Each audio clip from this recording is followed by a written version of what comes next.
It's showtime. Get it! Look my cover! Crush your enemies.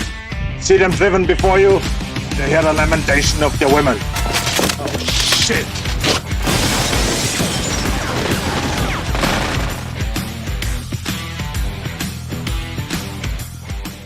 We're back with episode 2 of the Summer of Schwarzenegger. I'm your host, Jesse, and I have with us Jeremy from Defending Your Movie. How are you, Jeremy? I'm great. I'm not even sure if I should say I'm from that anymore, but... Is that coming back at any point? I really wanted to, because it was like, oh, you know, it went on a hiatus because I had a kid, and then we had another kid, back to back. Yeah. Yeah, and there's still like a couple episodes I have that never got posted, so I do want to post those, and... I'm trying to bring it back, but every time I'm like, yeah, I think I have time now, something comes up. So tentatively in the future. Well, we'll say tentatively on long-term hiatus. We'll say that. Yeah. We'll say that, yeah.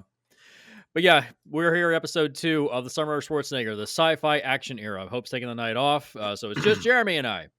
So we're going to go through what essentially these are the bangers of Schwarzenegger's career. I was kind of looking at all the good stuff. I was looking at the time. I mean, if you look at his career from like 82 to like 96, that's a long period of like he's putting out pretty much straight bangers. There's a few maybe duds in the middle there, but and one I've never seen, but like honestly, like it's I can't think of an actor who's maybe had such a long time span of just like classics. Mm-hmm. And also, by the way, people don't realize this, he was 40. I saw that. I saw he was 41 when he did Predator? When was Predator? When he did Predator, he was 40. 87. Okay, because I thought I was reading the trivia for Total Recall and it said he was 41. I was like, wait, already? I didn't realize he was that old already. Yeah. I mean, well, 87. So, Okay, maybe he wasn't 40. Maybe he wasn't 40, but he was damn close to that. Well, I mean, if it came out in 90, they were filming it before then, so it could have been. Yeah. That's crazy. Yeah, like he just had this big streak of just banger after banger after banger. I mean, how old is he now? Is he in his 70s? Yes, he is in his 70s. Oh, okay. Yeah. So, but yeah, we're talking about the really, really good stuff. We're going to go in chronological order. We're not going to talk about everything. We're talking about the 4 big ones. We're talking about Terminator, Commando, Predator, and Total Recall in chronological order. We're not going to talk about things like The Running Man or Raw Deal. Like Raw Deal, it's like, who cares? Raw Deal is one of the only ones I've never seen, so it's fine. He tries to put on a really bad Russian accent, and it's great, really bad. Yeah. And also The Running Man, it's a fun movie. It's but the only thing to really say about it is like it's kind of fun for the first 2/3. The last act sucks, and there's a remake being made right now by Edgar Wright. That's it. There's nothing else to talk about. Yeah, that's been in development for like years. Yeah, years. Yeah, I like The Running Man, but like compared to the other ones, it's the lesser. There's nothing to talk about. Yeah, there's nothing to really talk about. It's like, yeah, it's fine. Yeah, you know. So, but yeah, let's get started. The first one, The Terminator. This is besides Conan. This put him on the map. Yeah, the big one. Yeah, I mean, honestly, of the 4 films I rewatched for this, I rewatched all of them. I had the time to do it. I only rewatched Total Recall, but I donate plasma on a regular basis. I try to go 2 times a week, and The Terminator is one of my go-to donating movies. So I've seen it a lot in just the last like year or so. And Predator, you know, I watch on repeat like consistently. So Commando is actually, you know, we'll talk about it. It's one of his movies I've seen the least, but I've still seen it like a fair number of times. Yeah. But yeah, Terminator is a movie that spawned a whole franchise. I don't think it needed to be one, but it became one. And I probably like more of the Terminator movies than most people. Honestly, the first 4, like 3 less so. I'm fine with. I actually like Salvation quite a bit for what it is. And I'd rather have seen more of that. But yeah, like 1 and 2 is kind of where it's at. Oh yeah, 1 and 2 are a good double feature. I didn't get a chance to go rewatch 2. So I rewatched 2 recently, and this is the only thing I really need to say about the sequels, because I know we're really talking about the first movie. But the reason 2 works, aside from the fact that it's James Cameron again, is because it knows what that first movie was, which is it's a horror film. And all Yeah, it is a horror Terminator film. Terminator 2, when you go back and watch it, like, yes, we look at it as one of the best action movies of all time. It holds up to this day easily to like most modern movies coming out. It's still shot and presented as a horror film for a good chunk of that movie. Mhm. Like every time that Oh, yeah. T-1000 comes on, that theme, that's a horror theme. Like, and he is treated as a horror villain. And I Oh, think yeah. that's what He's literally a slasher villain. yeah, and that's what gets lost in the sequels. It's like, oh, well, Terminator 2 was this great Yeah. action movie, so we made action movies. And I think 3 tries to a little bit with like the TX, it just doesn't work because it's not as good. But like, yeah, Yeah. like treating the Terminator as a horror franchise, and that's what the sequels forgot. Yeah. Yeah. Well, we'll see how the supposed anime is going to do when that comes out for Netflix. Yeah, I So, mean, I'm definitely at the point where it's like I don't know what you do with this franchise at this point, and I do think it probably yeah, I should don't just know end. either. Um, Yeah. I would take, I think Seth years ago said he would take a Lee Winnell Terminator remake, but make it the original version where it was Lance Henriksen in the original role and not Arnold yeah, Schwarzenegger. That's um, the more from a logical standpoint. You want a guy that can infiltrate. You don't yeah, want that guy. yeah. From a logic standpoint, you want Lance Henriksen to be the actual Terminator, which was the original plan, Yeah. and then In the Arnold, studio said that it's originally Arnold was being interviewed for the hero role. I like he was supposed to be Kyle Reese, and yeah. I can't remember. O.J. Simpson was interviewed. Yes. But James Cameron turned him down because he said it didn't look like a killer. Yeah, that is always one of my favorite Hollywood like what if stories. Yeah, it's one of my favorite little Um, bits of trivia. yeah, but yeah, there's actually this really great podcast. I don't know how many people are familiar with it. It only ran 2 seasons, but it's called Blockbuster. And Mm. it's a scripted podcast. The first season covers George Lucas and Steven Spielberg doing Star Wars and Close Encounters of the Third Kind. It's about the creation and the ushering in of the era of the blockbuster. And Mhm. season 2 is all about James Cameron, who went on to make Oh, the nice. the highest grossing blockbuster of all time. But yeah, they like reenact scenes. They have actors, and it's actually some big name actors kind of participating in season 2. Like the guy who plays James Cameron is actually a fairly well known actor. I can't think of his name off the top of my head, but he was in like The Walking Dead and stuff. But it's great. Both seasons made me cry at multiple points. But Nice. I highly recommend it. I wish they would do more. Third season, if they could do it, my bet would be Sam Raimi. Oh yeah, the Sam Raimi definitely. Yeah. But when they talk about like the Terminator stuff, they talk about like the meeting he had with Arnold, and it was Arnold's. I'm pretty sure it was Arnold's choice of like, hey, like the Terminator is kind of like the coolest part of the movie. Or no, sorry, it was James Cameron. James Cameron, when he saw him, because there's a sketch he did where he sketched Arnold kind of as the Terminator, and I believe that is one of the posters. And kind of convinced him because he's like, well, I don't know. I think Kyle Reese is, he's supposed to be the hero, blah, blah, blah. But Cameron was kind of just like, no, trust me. Like, this is going to work. And it did. It did. Yeah. I mean, we got a whole franchise out of it. And it's one of the big movies where he got all of his big taglines. Come with me if you want to live. Well, that was stolen in the second one. And he that has been Kyle Reese unable said it. to escape these catchphrases. Yeah, I'll be back. I mean, they play that up in Last Action Hero, which is the movie we'll discuss on the next episode. Also fantastic. Yeah. There's a lot of stuff in this franchise, and I have the as much as I love the Terminator, the one thing I don't like about it, there's a giant plot hole that there's plot holes in all these Terminator movies. Here's one that kind of annoys me. It's whatever. Here's one that kind of annoys me. They say nothing dead can come through the time machine. It's like, okay, that's fine. That's why they put the skin on the Terminators or whatever. But your hair, your fingernails, and your toenails are actually dead cells. So technically, if you arrived through, you'd have no hair, no fingernails, and no toenails. Kyle Reese would arrive and be like, Band-Aids! You gotta have some suspension of disbelief.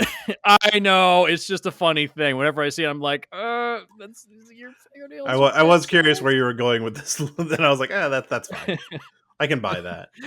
Yeah, I know. It's just a funny thing. I get why they did, because they don't want to have like future tech in the past. I get it. Yeah, like, oh, you don't want to bring back a laser gun or whatever. Which I always forget. So like so the Terminator movies are actually Terminator, Predator are in pretty incredible. I can Total Recall actually huge staples of my childhood. Like I grew up on all these movies like Aliens, The Crow. Like I have this story, like my dad, after my parents got divorced, my dad like roomed with this guy for a little while. And like when he left, he just like inherited this crate of movies. And I was just like, what's this? What's that? And just going through it. And that's how I like discovered The Crow, which was like one of my favorite movies. And like Predator, like we'd go on vacations and I was bringing VHS. My dad would haul the VCR on vacation. And I would bring like Lethal Weapon and the Predator and Predator 2. Actually, I think I've seen Predator 2 more than I've seen Predator. Which Predator 2 has grown on me, but it's a very mean spirited movie. Look, there's only one bad Predator movie, and that's what happens when you take Christmas out of a Shane Black movie. Oh yeah, but like so I've seen those a million times. Terminator 2 in that rotation. Like I've seen all these movies more times than I can count. The original I didn't see as much, but now like I've owned the movies for years and I've watched them many times. The first one, and there's always the argument, some people like the first one better, some people like the second one better, and for me it's really like what mood am I in? Because every time I watch the first one, I like it a little more. Like I don't know if it'll ever replace Terminator 2 just because that is such an important film to me, but the first one, like every time I watch it, like yeah man, this movie is fantastic. And like I forget like how well they did for like a independent, like I don't know if it was independent, was it? But for like a small budget movie. It was $1 million movie. It was a lot of that stuff was actually shot without permits. Like a lot of the car chase stuff that's actually without permits. Yeah, they were doing this illegally because they didn't have the money for permits. The Blockbuster podcast also talks about the scene where he punches out the window of the car. They just went out and like just go punch the window. It's like, was it fake glass? Like, no, just go punch it. And like they just went out and did it and then ran away. It was just the two of them. Like, Cameron just grabbed a camera because the crew wasn't available that day or something. Yeah, I want this James Cameron to come back. I want like low budget, put your toys in the toy box filmmaker to come back. Like prove you still got it. Take away the CGI machine and just prove you still got it. I have not watched the second Avatar yet, but I will say I am a fan of the first Avatar for what it is. Like, cookie cutter story, but I still think it's like wonderful film. It's a technical marvel. Yeah, it's a technical marvel, but it's just I just don't get grabbed by the story because I've seen it so many times. Exactly, and I haven't seen the second one. And from everybody I've heard, people seem to like the second one more. I just haven't had 3.5 hours to sit down and watch it in one sitting. Well, don't worry, we're getting 4 more of those things. And I'm kind of here for James Cameron's gonna be like 99 by the time he finishes this damn franchise. Yeah, I wonder if he would hand it off to somebody if he had to. But oh hell no, he's gonna turn himself into an automaton, turn himself into an actual Terminator, so he can finish the damn thing. Yeah, like look, I would have loved to have seen him direct Alita: Battle Angel like he was supposed to, but that movie turned out okay. So that's one. Okay.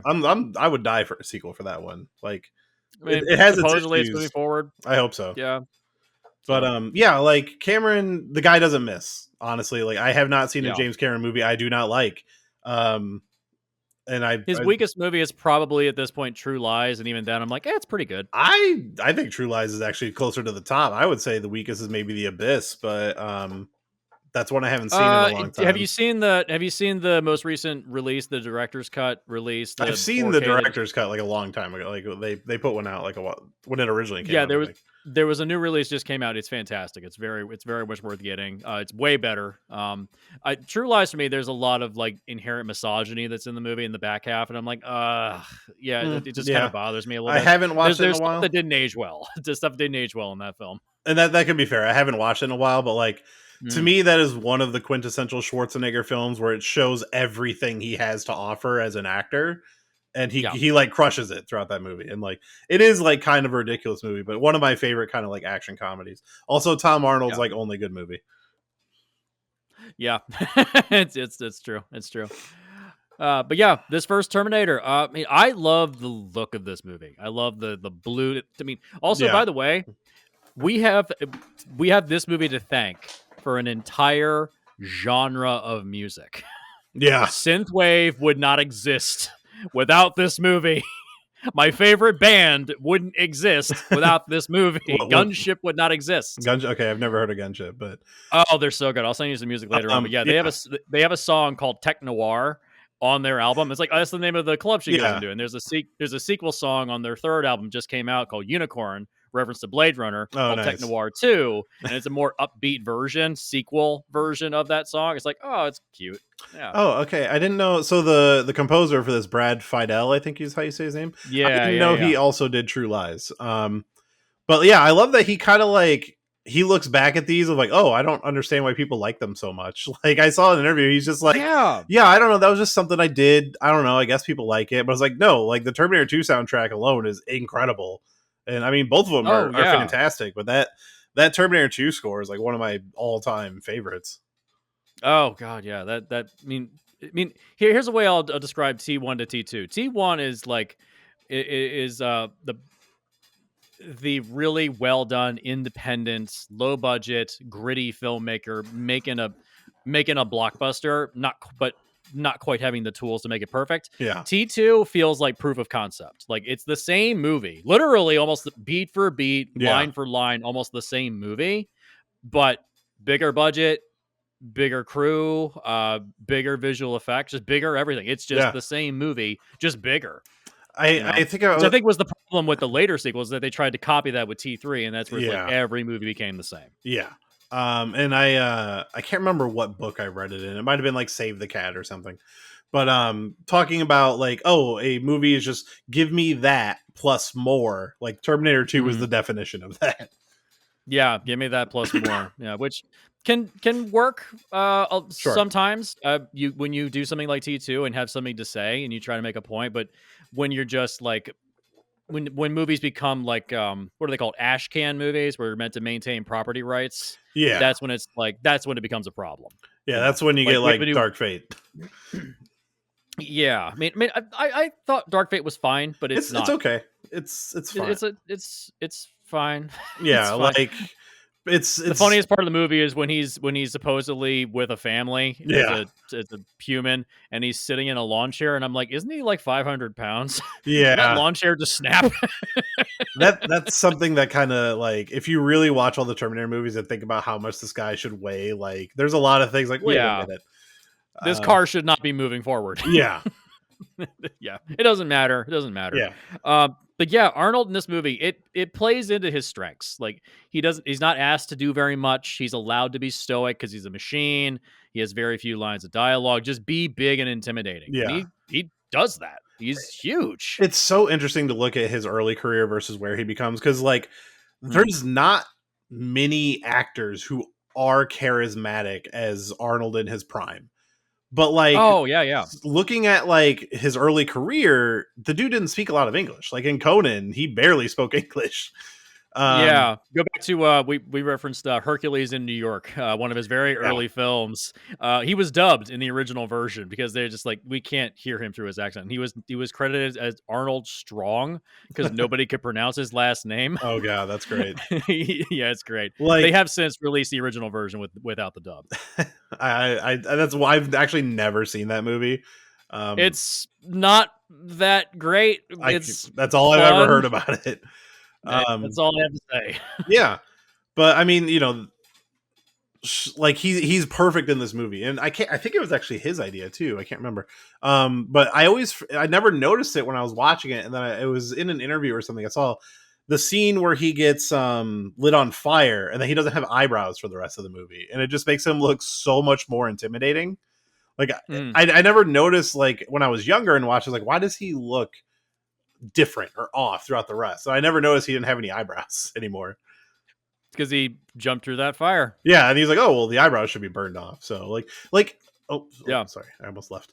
One thing, so like reading up about a lot of these movies as we've been watching was like he's very much a team player. And you don't get that anymore. So you look at the modern equivalents to an Arnold Schwarzenegger. You're looking at your Dwayne Johnson, your Jason Statham, your other action stars, and like all that stuff that comes out, like your Vin Diesels, who are like, oh, I don't want to take too much damage or whatever. And that's why they'll never be as good. Like, look, you can sit there and talk about how Dwayne Johnson has been in some good movies, but most of his movies are actually really bad. Like, Yeah, most are pretty bad. We've referenced this a lot. he's been in like I'm a huge Fast and Furious guy. Like, I love those stupid movies. Look, they're dumb, You and but they're Seth, good. you and Seth, you and Seth, Fast and Furious. I don't get it. It's not my thing. I am not into it. I haven't seen the most recent one. But like I like when he came in, like Fast Five. Like, if you just want to talk about like a franchise where like, oh, they put out like a banger, like Fast Five is easily the one to watch in that entire franchise. But I celebrate the whole catalog. But yeah, like when The Rock came in, it did change that franchise, but he just doesn't.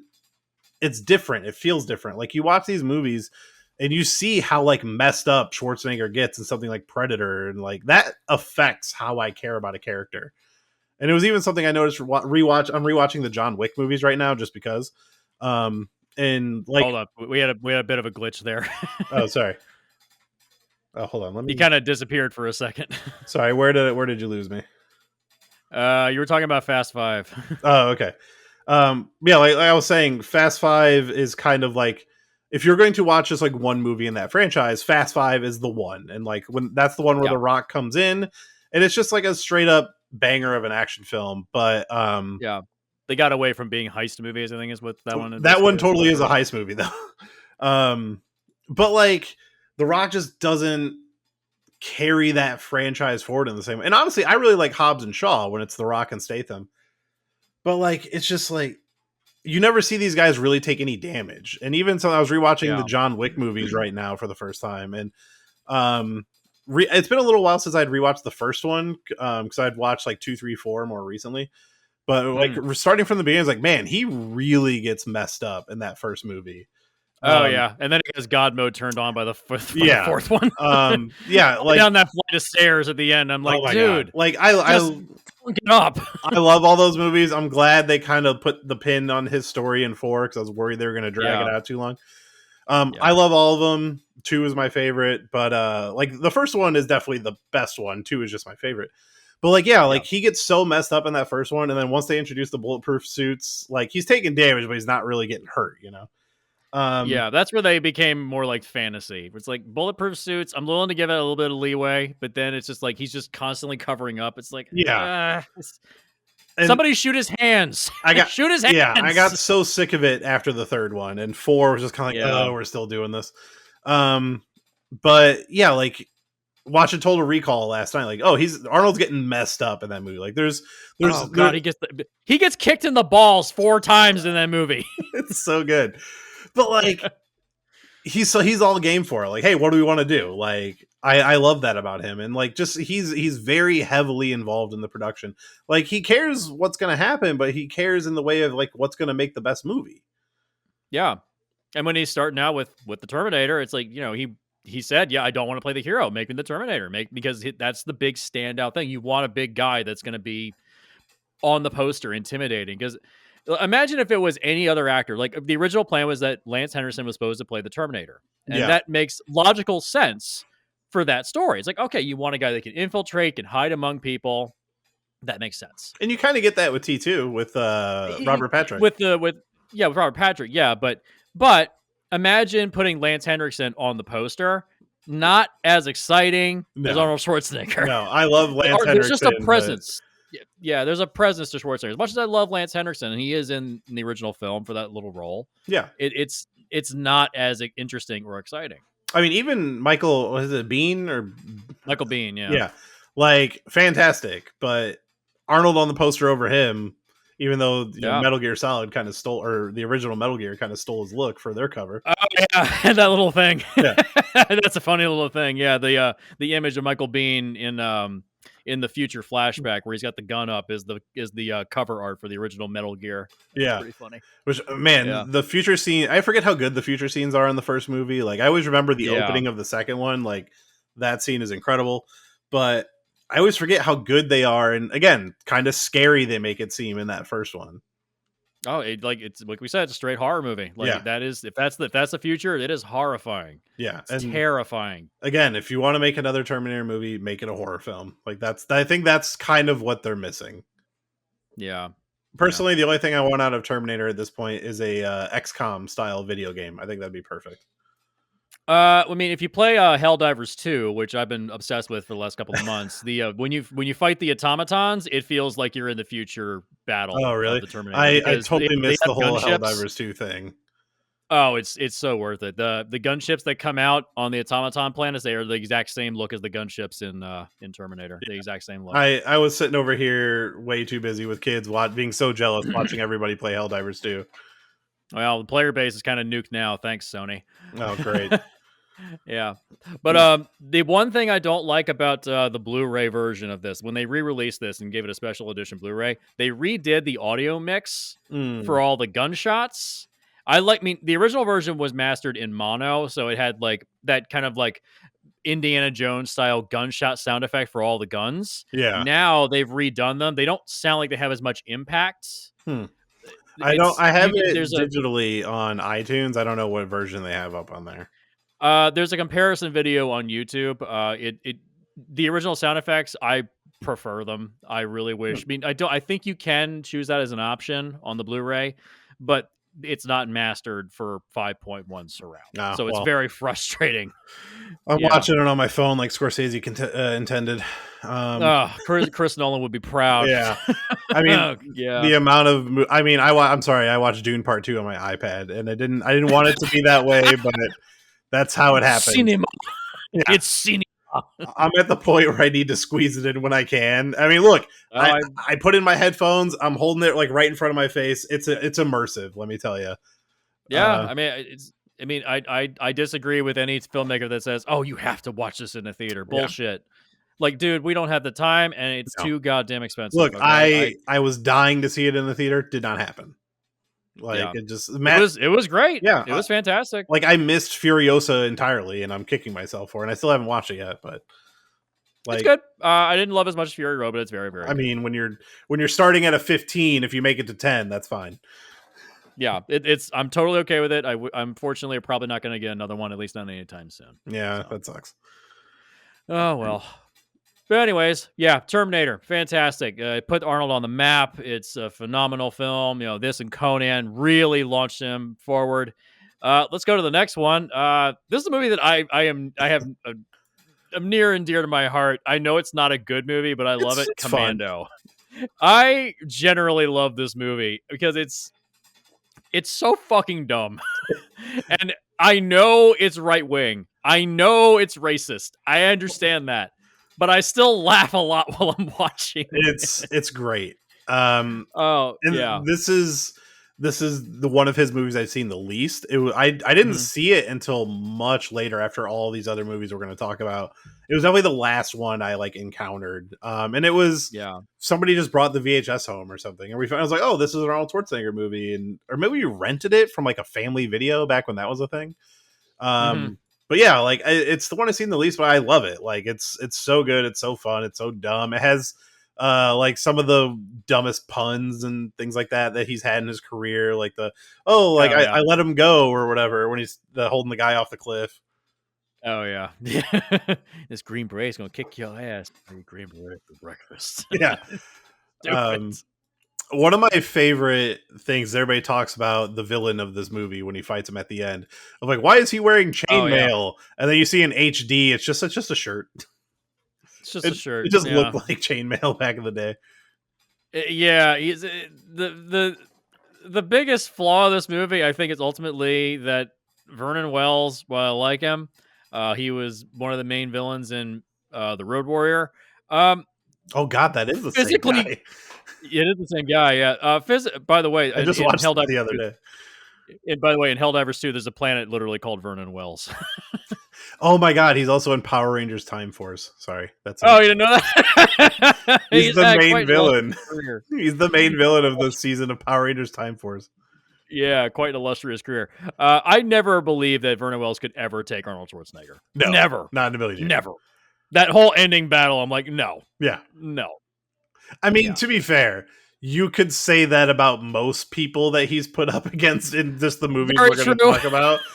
It's very true. I mean, Michael Ironside and Total Recall. Like, I don't know. Yeah. But yeah, Commando, it's so stupid. And I think this is the origin of the I hate to say it, but the right wing belief of like just hoard up guns and just like when he breaks into the gun store and he takes all the guns, like that's a right wing like power fantasy right there. Just Yeah. take as many guns as possible. It's like it's physically this is impossible. He breaks onto an island to rescue his daughter and kills literally everyone. Like 200 guys. He's just standing It's just there, that not scene taking from cover. Hot Shots Part 2. Where Oh, it's yeah, just like where it he's has just the holding kill the M60 and they have the kill count. Yeah, there's a kill count coming up. Oh yeah, yeah. It's physically impossible, but I still laugh and I love it. It's And it's great. hilarious. It's so dumb. Also, John Yeah. Matrix is such a great character name. Oh god, yeah. It's so it's so stupid, John Matrix. I mean, I put that one right up there with Jack Slater. Yeah, maybe that's what Jack Slater was supposed to be a send up of is his John Matrix character. Which this is getting in the weeds a little bit. I bought this Terminator Dark fake figure. And I was like, this kind of just looks like an aged Jack Slater. I was like, I kind of like it. I was like, oh, I could see this version being like a hard-boiled private detective. Oh no! Oh no, everything's broken. I knew that was going to happen. It's all good. Technical difficulties. Yeah, there we go. There you go. Yeah, so Commando, is this the origin of like the straight to video dumb action movie where one guy faces off against an army? Is this the origin of that? I feel like that was probably happening before. Like Canon had to have been putting out movies before this that were doing that. Maybe Chuck Norris movies. When did Invasion USA come out? This is 85. Let's see. Invasion USA. 85. Oh yeah. 85. Oh, same year. Yeah. So yeah, this was a big thing at the time, and yeah, they make references to political elements like that this guy John Matrix is responsible for various assassinations during the Reagan era. It's like this was a big thing. Even reference this in Predator that the people he plays in these movies. For those that don't know, the United States has been responsible for a lot of political maneuvering throughout the world. Cuba, Venezuela, various other nations They as well. invited us there. They invited us there. We shot some politicians. It's like, yeah, so we've done some shit. Funded some coups. Funded some coups. Yeah, Iran Contra. But yeah, we are not. We're people think that we're a very peaceful nation. No, we're not. We're one of the most greatest nation in the nations. Yeah, Jesus. Oh God. Yeah. So this is if you think about the politics of this movie, it immediately sours the whole film. But if you're able to shut your brain off easily, Arnold is a joy to watch. Yeah, it is very much that movie for me. And like I haven't watched it like kind of as an adult, so it was the only one I couldn't really have time to rewatch. Oh, the only one I don't have access to because I own all the other movies. This one I don't own. Or I used to. It's on Amazon. It's on. There's a director's cut apparently on Amazon. There's a director's cut of this. I mean, it's the sequence when he goes into the garden shed and he pulls out all the blades and starts cutting guys up. Like when he gets locked in the shed. Yeah, it's like he cuts off a guy's arm and the guy kind of like holds his stump. And it's like there's a little bit more blood. There's some alternate takes and some more violence. It's barely anything. Oh, they put it out in 2015. Mm-hmm. Oh, interesting. Okay.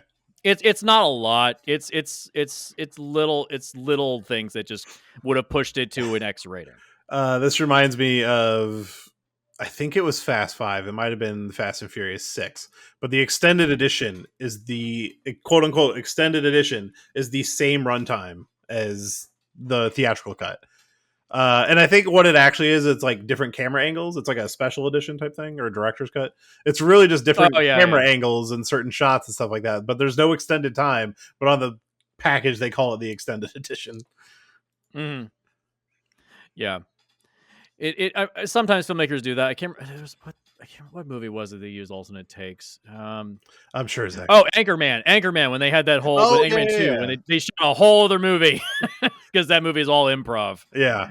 There's technically 2 movies in the Anchorman box. I think it's back there in that pile. Yeah, they put out that little like Ron Burgundy thing. I can't remember what it's called, but I've actually never watched it. So You can skip Anchorman 2. Oh no, I'm never watching Anchorman 2. That is like It's- Anchorman 2 and Zoolander 2 were like 2 is like, nope, I'm good with those first ones. You can skip 2. It's not great. Honestly, Anchorman's not even close to one of my favorite Will Ferrell movies. Like, it's quotable, it's fine, but like, I would rather watch Step Brothers or Talladega Nights is a big one for me because I grew up in a NASCAR family. Yes. Apparently that's one of Christopher Nolan's favorite movies is Talladega Nights. Oh, also a big fan of the Fast and Furious movies. Oh my god, that's right. He talks about that all the time. Oh my god. The director of Oppenheimer loves Fast and Furious. Don't ever say cinema is dead. He knows what they're about. He gets it. Look, they drove a car in space. It was amazing. It was awesome. So yeah, this movie is like ultra macho tough guy bullshit. Like let's count down all the things he does. I wrote these down. So he literally carries a tree down a hill, just like carries a tree. That's my favorite shot in the entire movie. Yeah, just carries a tree. He literally rips a master lock chain and just yanks on it and rips the chain apart. He tears a phone booth out of a wall and shakes a guy out of it. It's awesome. I forgot about that. He's Doom guy with God mode and infinite ammo turned on. Is this the most Arnold strongman movie of his entire action career?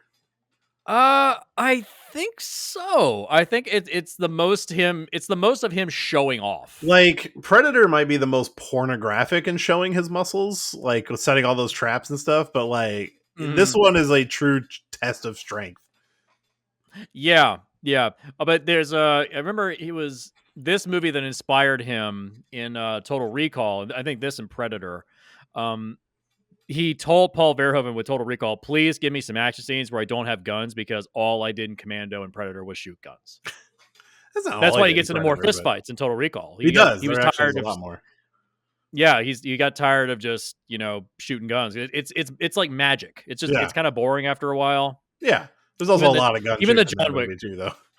Yeah, even the John Wick movies got a little tiresome where it's like, oh my god. I noticed in 4 there was a lot more like that nunchuck scene goes on forever, and it's like, all right, well, at least we're not doing guns.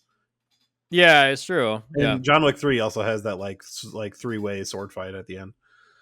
Yeah. Mm-hmm. Yeah, Commando. It's so much fun. And also, by the way, that rocket launcher he gets, that thing is awesome. So it's funny. I actually just ordered the action. They put out an action figure of him from this movie, and I just ordered it. All right. It comes with a rocket launcher. But one of my favorite things I've seen in the last year or two is they put out a phone case that is him holding the rocket launcher, and where the rocket is the camera. Yes. So if you have like the whatever phone has the 4 lenses or whatever, I was like, that's perfect. Oh god. Yeah. So I looked up this. This is actually a real weapon. I'm pretty sure I've seen it in other things before. It's such. I've seen it in other things too. Yeah, I feel like this apparently was one of the Rambos or something. Maybe. I mean, it was a World War II. I mean, here's what happened. So we actually gave a bunch of these to other foreign nations. What are you talking about? We wouldn't do that. We wouldn't do that. Give them our. We wouldn't accidentally create Al Qaeda. No, it's the gallant people of Afghanistan. Yeah. It's because we did it on purpose. That's why. Oh, that's what it was. So yeah, this actually, it's not just a rocket launcher; it's an incendiary rocket launcher. Oh Jesus! So it doesn't just blow things up; it also sets things on fire. Nice. It was scrapped, unfortunately, because only about 50% of the rockets would actually properly fire. So if you have 4 rockets and only 2 of them are shooting, why would you not just get a normal regular bazooka and just reload it? Yeah. So they eventually just scrapped this thing. That's kind of awesome. So, like, what a waste. Yeah, what a waste of everybody's time. I mean, it's big, it's clunky, it's heavy. It's like, Yeah, that's hilarious. So, effective firing range 22 yards. So I just looking on the Wikipedia, I just saw 2 amazing things about this movie. One is that it's written by Jeff Loeb. The original story is by Jeff Loeb, which is one of my all-time favorite comic book writers. Yeah. Also, it was originally written for Gene Simmons. But that's a strange thing. Yeah. I don't want to live in that universe. No, I like this version way better. Yeah. Yeah. Also, shout out young Alyssa Milano. Oh yeah. This is one of her first movies. Yeah, Yeah. she's pretty good in this. Yeah, Yeah. actually, Yeah. looking at it, looks like it's her second film. Yeah, she's really young in this one. But yeah, she is just kind of just there as like she is the plot device. She has like Yeah. no real character. She's Yeah. like, yeah, just rescue the kid. It's fine. She's the damsel Yep. in distress. It also has a banger ending credit song that I listen to when I work out. So there's that. I mean, the score for the movie, I actually remember the score pretty well. It's pretty good. Oh yeah, I love the kettle drum music. Yeah. I love that. Yeah, it's very different. Very Yeah. very different for action films. Yeah. James Horner. So I mean, guy does good work. Yeah. Or did James good work. Horner, He passed away, right? Yeah. Yeah, he died in a plane crash. I Oh believe, God, years that's ago. right. It was 2015. Yeah. Yeah, it wasn't long ago. No. Yeah. Rest in peace, James Horner. Yeah. Yeah. So Commando, it's fun. It's great. Arnie is on display as being the big tough guy. Not really much to say about this one. It No? is the ultimate like big muscle gun shooting Arnold movie. Because Predator is not that. Like it is. Yeah. It Predator's has not that in it, but it is not about that. Which this movie is Yeah. about that. Yeah. Also, I'll mention this one thing. I shared this with you. This is one of the movies. Commando is one of the movies that inspired what's called image training for foreign nations. A lot of Oh yeah, you were talking about this. Richard Lester, Mark Lester, the director, pointed out apparently there's various war-torn African nations where child soldiers are made to watch Hollywood action films, and this is one of the movies that they're made to watch to get them enthusiastic. I was gonna say like to desensitize or just hype them up. Hype them up, drive their adrenaline up. The United States has actually done this too. I believe it. Back in when the invasion of Iraq was happening, Zack Snyder's 300 was played on repeat. I US did hear soldiers. about this. Yeah, Actually, I think I heard about it from you least- a long time ago. at least Mark Lester acknowledged it and apologized. Yeah. Snyder didn't say a damn thing, Well, the check cleared. and that's all I'm gonna say. Okay. Yeah. So I do remember hearing about that. yeah. Look, I've at left least- the theater after a Fast and Furious movie, and half those assholes are burning rubber out of the parking lot. I get it. Yeah. You see a movie, you get hyped. Yeah. But yeah, Commando. It's a fun movie. Just try to ignore the politics of it. It's a lot of fun. Arnie's in top form of that one. The one after that, Predator. Let's go and talk about this. Weirdly, this is my least favorite of these four. Not that I love it. Dare you? Here's why. I love it. I love all four of these. Here's why. Let's hear it. Because 2/3 of this movie is an ensemble film. Yeah. And so when you get to the third act, all the ensemble is gone. And so you have like 25 minutes of just Arnold by himself.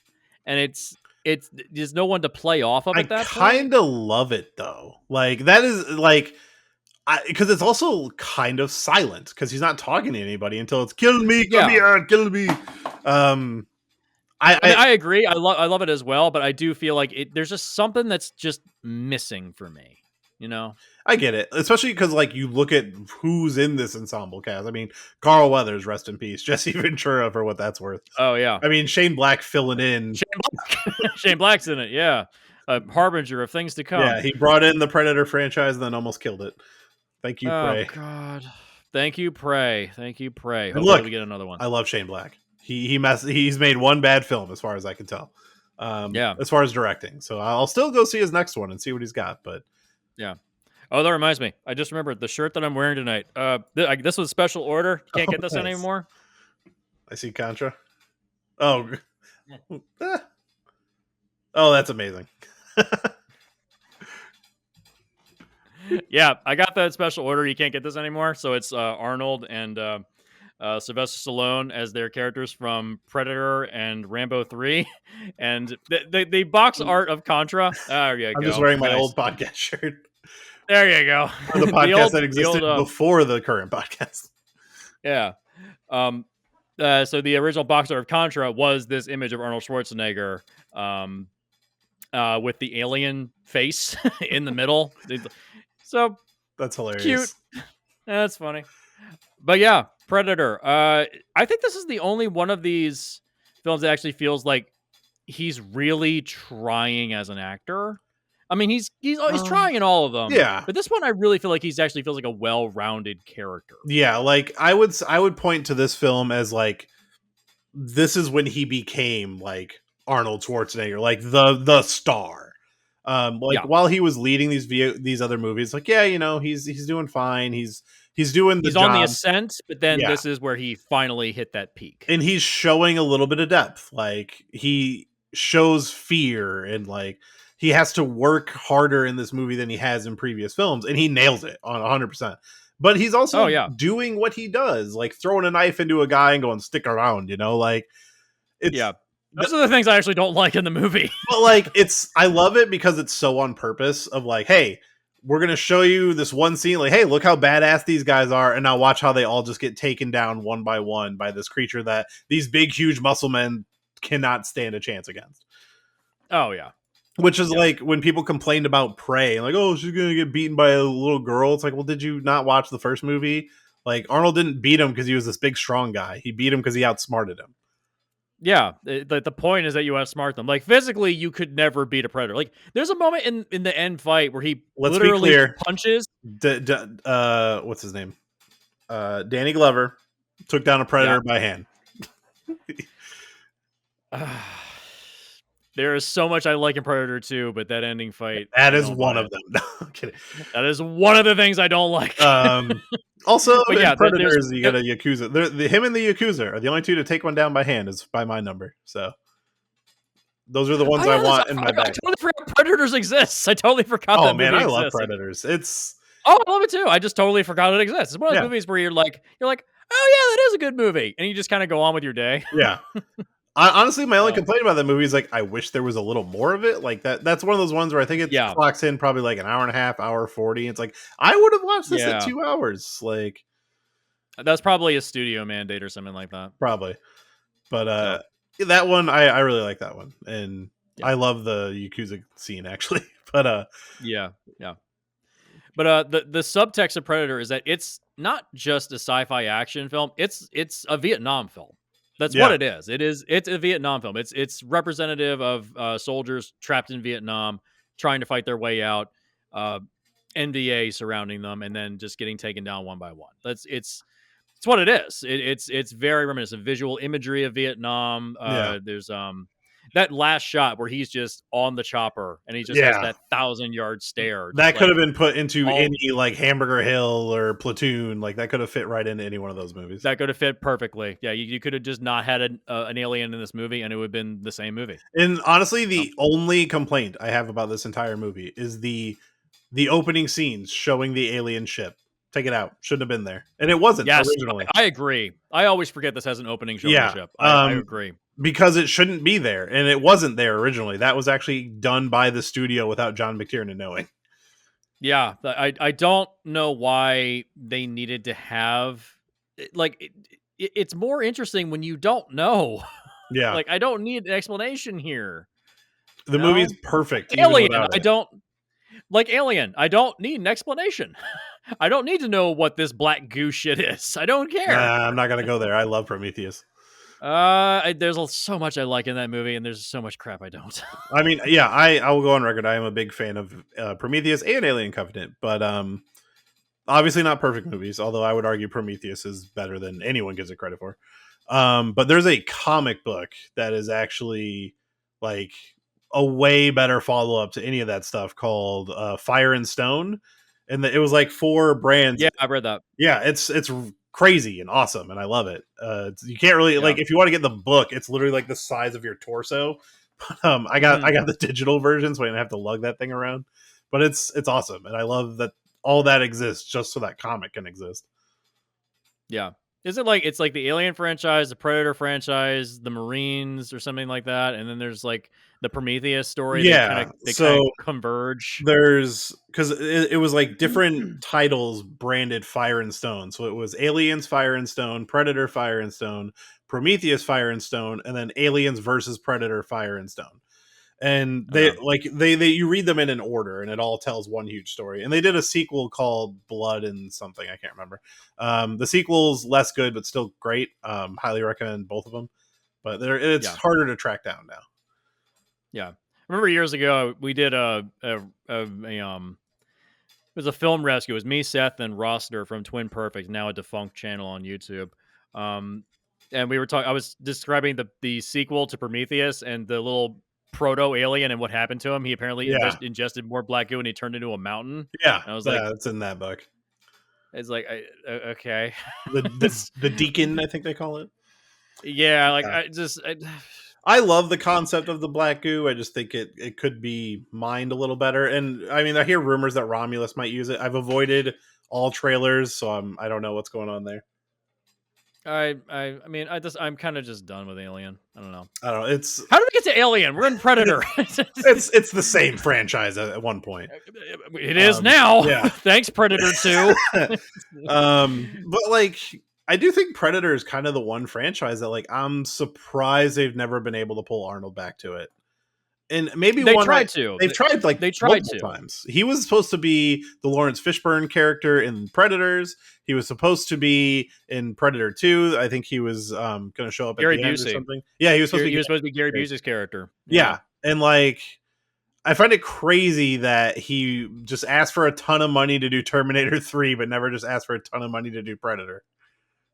I think maybe he kind of just. I mean, like we've said, Arnold's not stupid. No. He probably just said, "Look, I did my one movie of Predator, and I don't feel a need to return." Like what else do you do with Dutch? They did a comic run where he was still in it, but or about his brother actually. But I don't know if that was any good. Yeah, I don't know. I mean, putting him in that Gary Busey role, maybe. But that means he gets killed off, which but kind of undoes the ending of the first movie. If you're Arnold, he maybe doesn't get killed off. But I think having him in Predators in that Lawrence Fishburne role would have been a perfect slot for him. But again, I wouldn't have wanted to see him die. But maybe if they did it right, I don't know. I'm just surprised that at this. I mean, I think it's too late now, but who knows the way his acting career goes nowadays. That he never did get lured back for this one, or maybe he cares about it more than some of the others. Although I don't see him caring more about it than Terminator, but maybe. I have no idea, no clue. But yeah, but Predator, it feels like he's actually putting in effort as an actor. Like there's so many like small moments, like after Jesse Ventura's character Blaine gets killed and he's talking with Bill Duke. Bill Duke, also from Commando. Yeah. And they're just talking about Blaine. Just that little quiet moment between them. It's like, that's a great scene. It's a great little moment. Yeah. He's actually really trying as an actor. When I think back on see that much. When I think back on Predator and his scenes, like think back about him in the movie, I'm not thinking about him sitting there shooting guns or the stick around lines. I'm thinking about the scenes where he's like smearing the mud on and like he's brooding. Yeah. Like those are the parts I remember about this movie, and that's all him. Yeah, and even the scenes where he's fighting the predator and like trying to like, how do I stand up to this thing, and his reactions, like he's nailing it. Yeah. Like this is like the peak of his acting in this era, maybe. Yeah. Also gave us the best meme of all time, the clasped hands. Yeah. Oh yeah. Which, by the way, they also put that in the Helldivers as an emote. Of course, you can just go up and you can do that. Oh, by the way, the rocket launcher that's in Commando, the 4-bell rocket launcher, they just put that into Helldivers too as well, and they called it the Commando. I need to just bite the bullet. You really should start playing Helldivers. It's really good. I can only play. Is it on PC? Because that's like all. I don't have a PS5 or anything. It's PC and PS5. It's crossplay. Okay. I'm gonna have to just bite. It's $40. Oh, yeah, it's $40. It's totally worth it. But yeah, when you really look at Predator as a film in isolation, like imagine no sequels or prequels exist, just as an isolation, it's such a simple story. Just special forces team sent in for the wrong reasons, they have to fight their way out. Yeah, that's it. It's perfect. It is literally a perfect film. Yeah, and yeah, like they went through hell to make it. Oh yeah. The film's all deteriorated, so there kind of isn't a great looking version of the movie because they're shooting in a hot jungle. Yeah, there's a lot of technical flaws in this movie. Yeah. I noticed there's multiple shots that are out of focus. And that's just like it's what they could get because they were like losing quality of film when they were shipping it back and stuff. Yeah, you'll notice when you watch it, even on the highest quality Blu-ray version of this, there's a lot of grain pop because they couldn't get any lights in there to light anything. So the Yeah. less light you have coming into a film camera, the more the grain on the film is going to pop when it's processed. Yeah. There's a lot of grain in certain dark shots. Like, Like when it they're totally works for this movie though. Like I it does. It couldn't- feels like a scrappy movie at times. Yeah, It I feels like a wouldn't. scrappy independent film. I've seen this movie hundreds of times, like easily. Yeah. And I don't want it to look perfect. Like I want it to look like I'm in that jungle, you know? I don't want the clean version of this movie. That's, I think, what the problem with the most recent versions of the Predator films is that even Prey is kind of guilty of this. It looks too clean to me. Yeah. It's a little clean. I I mean, wish they would make it that's dirtier. a lot of movies now. And like I understand like shooting on film's more expensive or whatever. And some people try to like put a filter on it to make it look like film, and that doesn't really work either. Like where they will put grain in it. Like it is a thing about modern movies. Like depending on what I'm watching, sometimes I'm like, yes, I love how clean this looks. Like some sci-fi movies, I'm like, yeah, I want to see everything how it shines and stuff. But I'm watching other stuff, I'm just like, it's just like I want it a little darker, a little grainier. Yeah. But when you see a filmmaker that actually is like struggling with a budget, trying to make it look as good as possible, and then comes out, has some imperfections, like, oh, it feels like there's a charm to it, Yeah. as opposed to legitimately putting imperfections in your film because, like, yeah, I wanted it to look that way. It feels Yeah. less like Zack Snyder with Rebel Moon and Ugh. the lenses he would use. And it's like, What is up with that? Can we talk about that? Because other movies are doing it too. Does anybody like this stupid look where the whole background is blurry? Like, what's going on with this? I hate shallow depth of field, dude. It looks like crap. But it's not even just that. It's like it's almost like fisheyed in the background. Like It is fisheyed. what? Why is this a thing? Because I was watching some other movie recently that did the same fucking thing. It's really good in still frames. Okay, movies are not still frames. Yeah, I know. I'm well aware. I mean, The movies, dude. because he did it in that zombie movie that I didn't watch, Army of the Dead. Yeah, Yeah, and then that was a Rebel Moon, yeah. which I watched, unfortunately. Will not watch the Hey, other. Hey, we got a film rescue coming up. 1 and 2 director's cuts. Nope, You're nope, welcome to join. Nope. Wow, you're tapping out. Nope, Okay, Nope. can't do it. Huh? I don't think I can. I watched that first. Look, I have liked Zack Snyder films. I don't like a majority of them, but he has made movies that I like. And big, huge, dumb sci-fi movie should be right up my alley. I went into Rebel Moon, fingers crossed, and just no, like I couldn't believe I finished that movie. And I think I'm done. A lot of people abandoned him and didn't defend him when Part 2 came out because you can look at Letterboxd. It had for Part 1 has like over like 300,000 reviews for Part 1. There's like maybe 30,000 for Part 2. Everyone just like, yeah, we're tapping out. I know. Even Chris Nolan, his buddy, couldn't be bothered to defend him for Part 2. It was like, dude, Zach, just fuck, what the fuck, dude? My biggest issue, and I know this isn't about Rebel Moon, but my biggest issue about that movie is the things he normally does good, he did poorly in that movie. Like visuals. Guy usually makes at least visually interesting looking movies.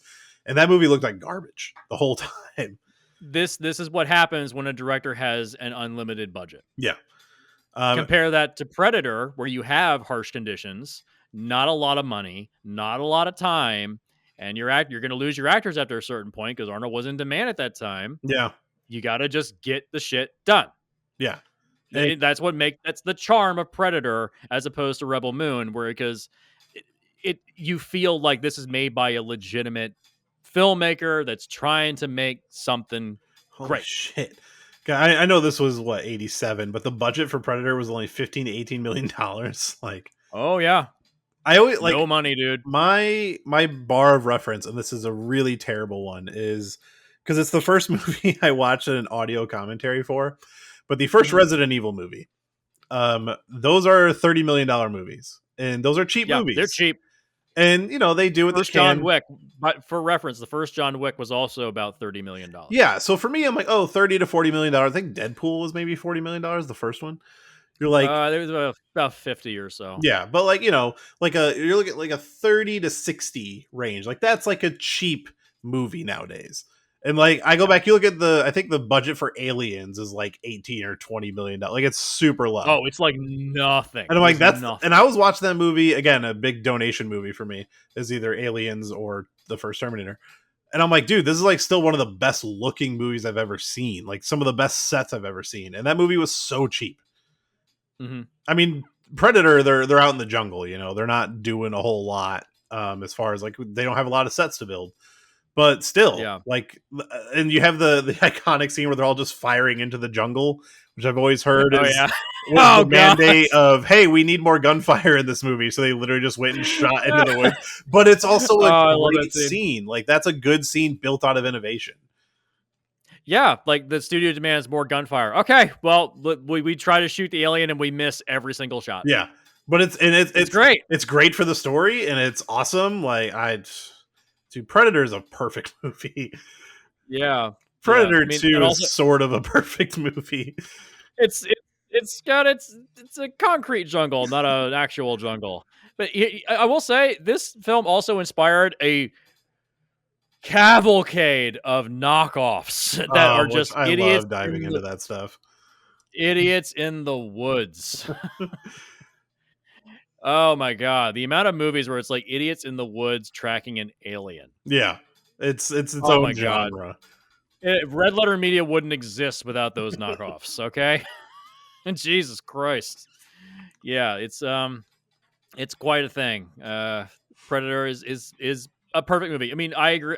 Like I said, it's my least favorite of these four, but I will acknowledge it is a perfect film. It is near perfect. I mean, even with the imperfections, the Yeah. out of focus shots, the grain pop, it's near perfect. Yeah. And yeah, I mean, it's out of these, it is my favorite. The Terminator being next, then Total Recall. I mean, I grew up watching Predator like consistently. It's a movie, if I'm ever on TV, I'm never skipping past it. And it is probably Terminator 2 is up there. It's in the top 3 of my favorite Arnold movie of all time. But yeah, Terminator 2 might edge it out a little bit. But depending on which one I've watched more recently, is probably my number 1 or number 2. Yeah.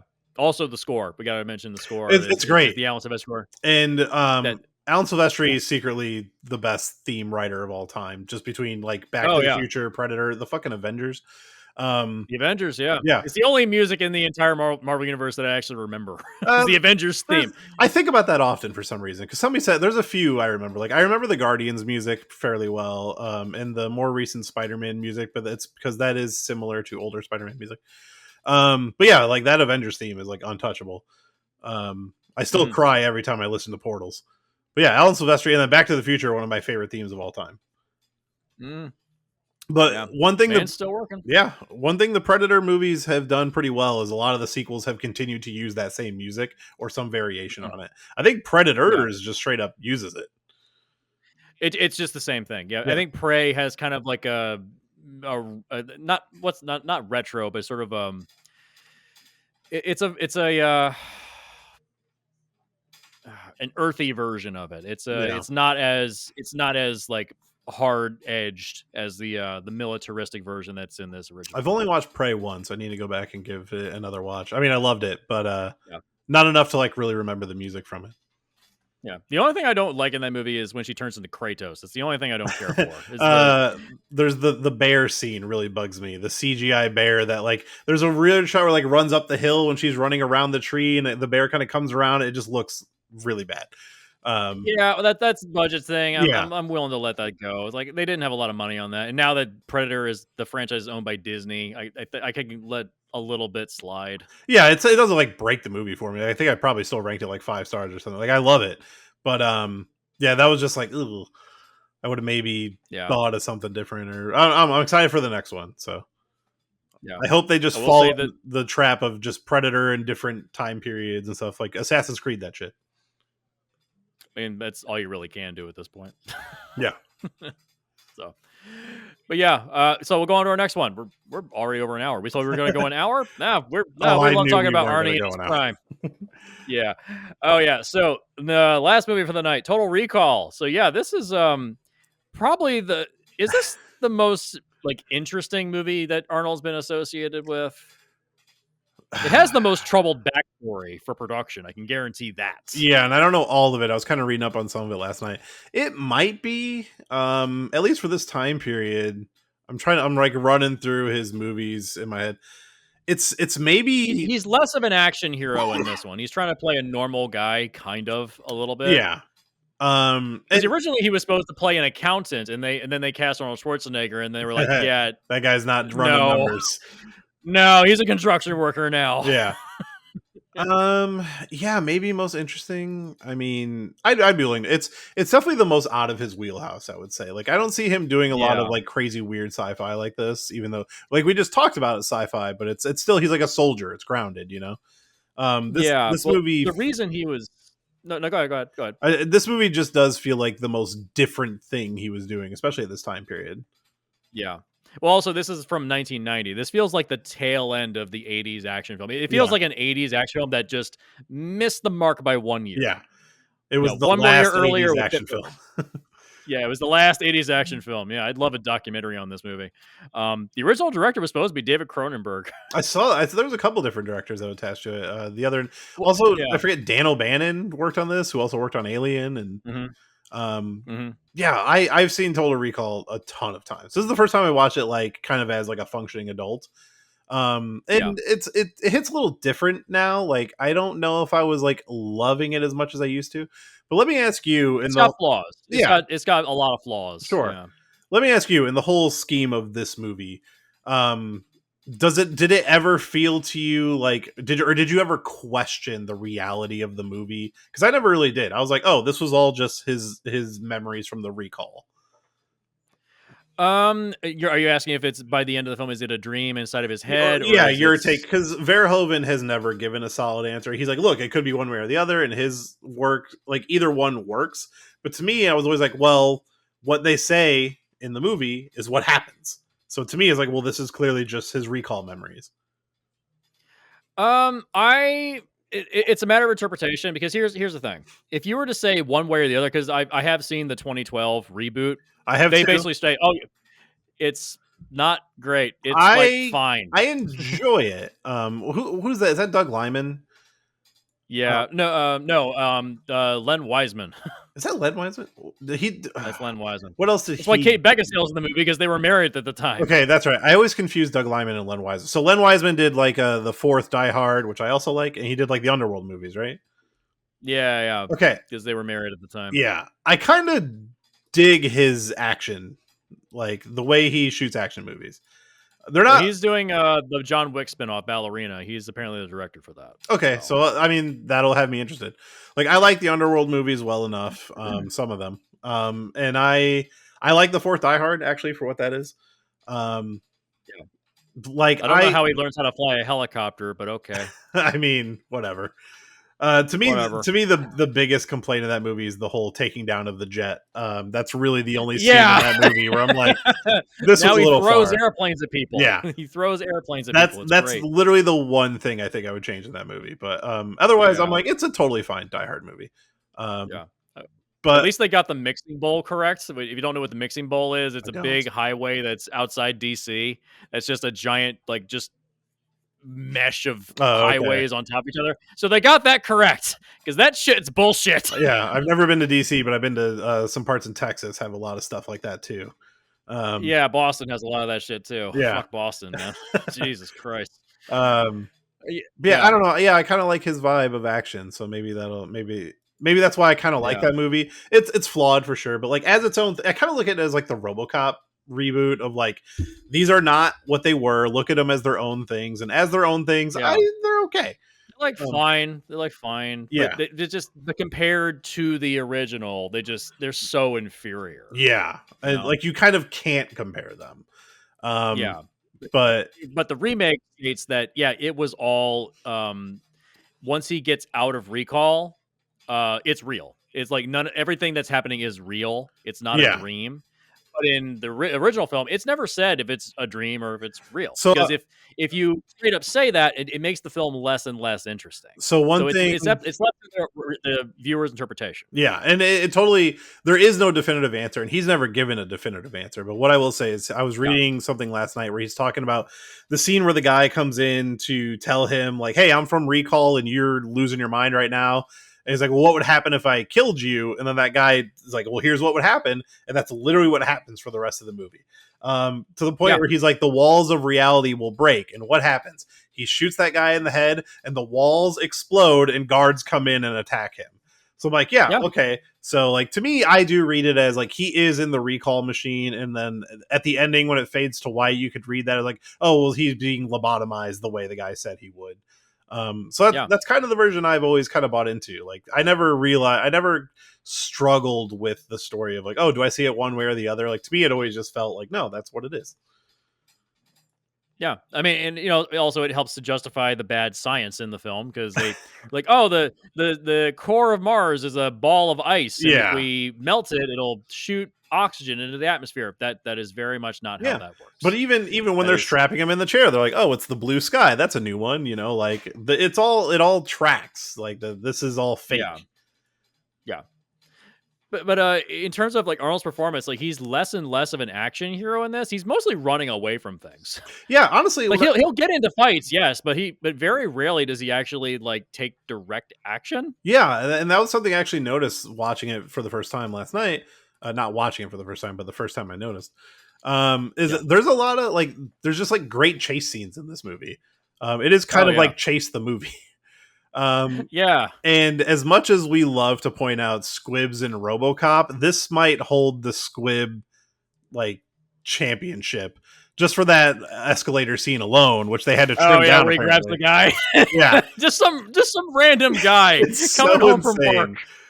It's just some random dude and uses him as a human Yeah, shield. It's like that's so awful. but like even the people he's shooting are also like exploding at the shoulders. Like it's Yeah. man, I want to be squib so bad. That's like on my bucket list. I know it sucks and it hurts Yeah. probably, but like, oh, it seems so fun. Oh boy, I miss the 80s. I know. Yeah, they don't make them like that anymore. Yeah, that was honestly the funny story about that is kind of why. I mean, I love these movies regardless. I haven't seen the new one yet, but Bad Boys 2. When that movie came Mm. out in like it was the mid 2000s, 2004, 2005, somewhere around there. 2002, I think. Yeah. Action movies have been really toned down at that point, and when that movie came out, you're seeing blood flying everywhere, and I was like, "Oh, damn!" Like it felt old school, which is, and I haven't watched it in a while. It might be very obviously CGI now, but I just remember thinking like, "Oh, this feels like a movie where I'm watching people getting squibbed," and like that's kind of why I liked it so much at the time. Yeah, now they use CGI blood because it's just easier to clean up. Yeah, So and like John Wick franchise is well known. It's like anytime you see people's blood spray out of their bodies and it looks like a red mist, yeah, it's and honestly, those movies have kind of done it really well. Like the one of they hide it in shadow. They make it blend in correctly with the wall and yeah. stuff. So. Like I always think of 300 as like one of the first times I really noticed CGI blood, and one of the things I noticed Oh, is it's like so bad. it doesn't stay on the ground, like it just like misses. It just evaporates. Yeah, and like a lot of movies did that. So like yeah, like it's one thing that has gotten better over time, and it's just like I wish it wasn't that way, but I understand why it is. But like Yeah. Total Recall and RoboCop, like I mean, and those are kind of like back to back for Verhoeven, right? Um, Yes, I believe they are. I think they are back to back. Yeah. Paul Verhoeven. um, Let's check that real quick. I think RoboCop in '87, and then Total yeah. Recall right afterwards. Yeah. So like the king of the squibs, like first of all. But like honestly, I might tip it to Total Recall because I think there's just more of it. Like there's more people getting killed in this movie. There's so many people die in this movie. In horrible ways. Yeah. And like a Michael lot Irons, of like, gets his innocent arms people. chopped off. Yeah, like innocent people get shot. Like the scene where all the guards come in to the strip club. The was it the Last Resort? Oh, they And just they're start like just unloading kill them on all. people. Yeah. Yeah, just like random people just getting shot. Like these are innocent people. Yeah. Like they're not doing anything. Like they're just bystanders. I kind of forgot how mean spirited the movie is. Paul Verhoeven's films in the early parts of his career are very, very mean spirited. Yeah. There's a very, I know that he lands extremely liberally, Yeah. politically, And to but him, he loves. like when he talks about it, he almost talks about like, well, it's all just like a joke. It's fantasy. Like, I mean, that's why if when you look at RoboCop 1 to RoboCop 2, the blood that sprays in RoboCop 1, it's like these giant geysers of blood. It's like Yeah. this ejaculation of gore everywhere. But then look at RoboCop 2, and people get shot. It looks like somebody actually got shot. It looks like it's like a small hole and then a big spray. It's not fun anymore. And RoboCop 2, I'd argue, is a very mean-spirited film, but in the wrong way. I love RoboCop.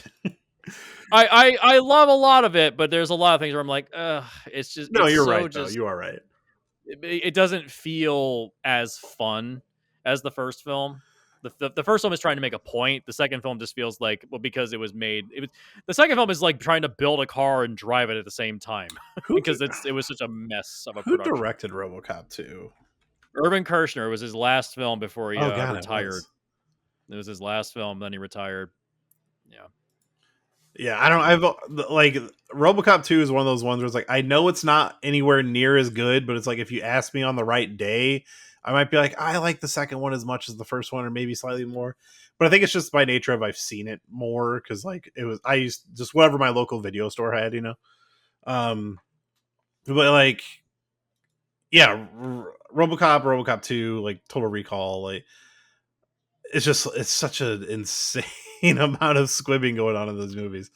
And like, yeah, Total Recall, like people are getting launched out windows when they break the Mars windows, and just so many innocent people. Oh die. yeah, yeah. Which, by the way, like the visual effects, Rob Bottin, holy shit! Like the same guy. It's that did The amazing. Thing. Like, oh my god! Which, by the way, let's make this clear: if you were on Mars and you got launched out into the atmosphere, that wouldn't happen to you. No, You just suffocate.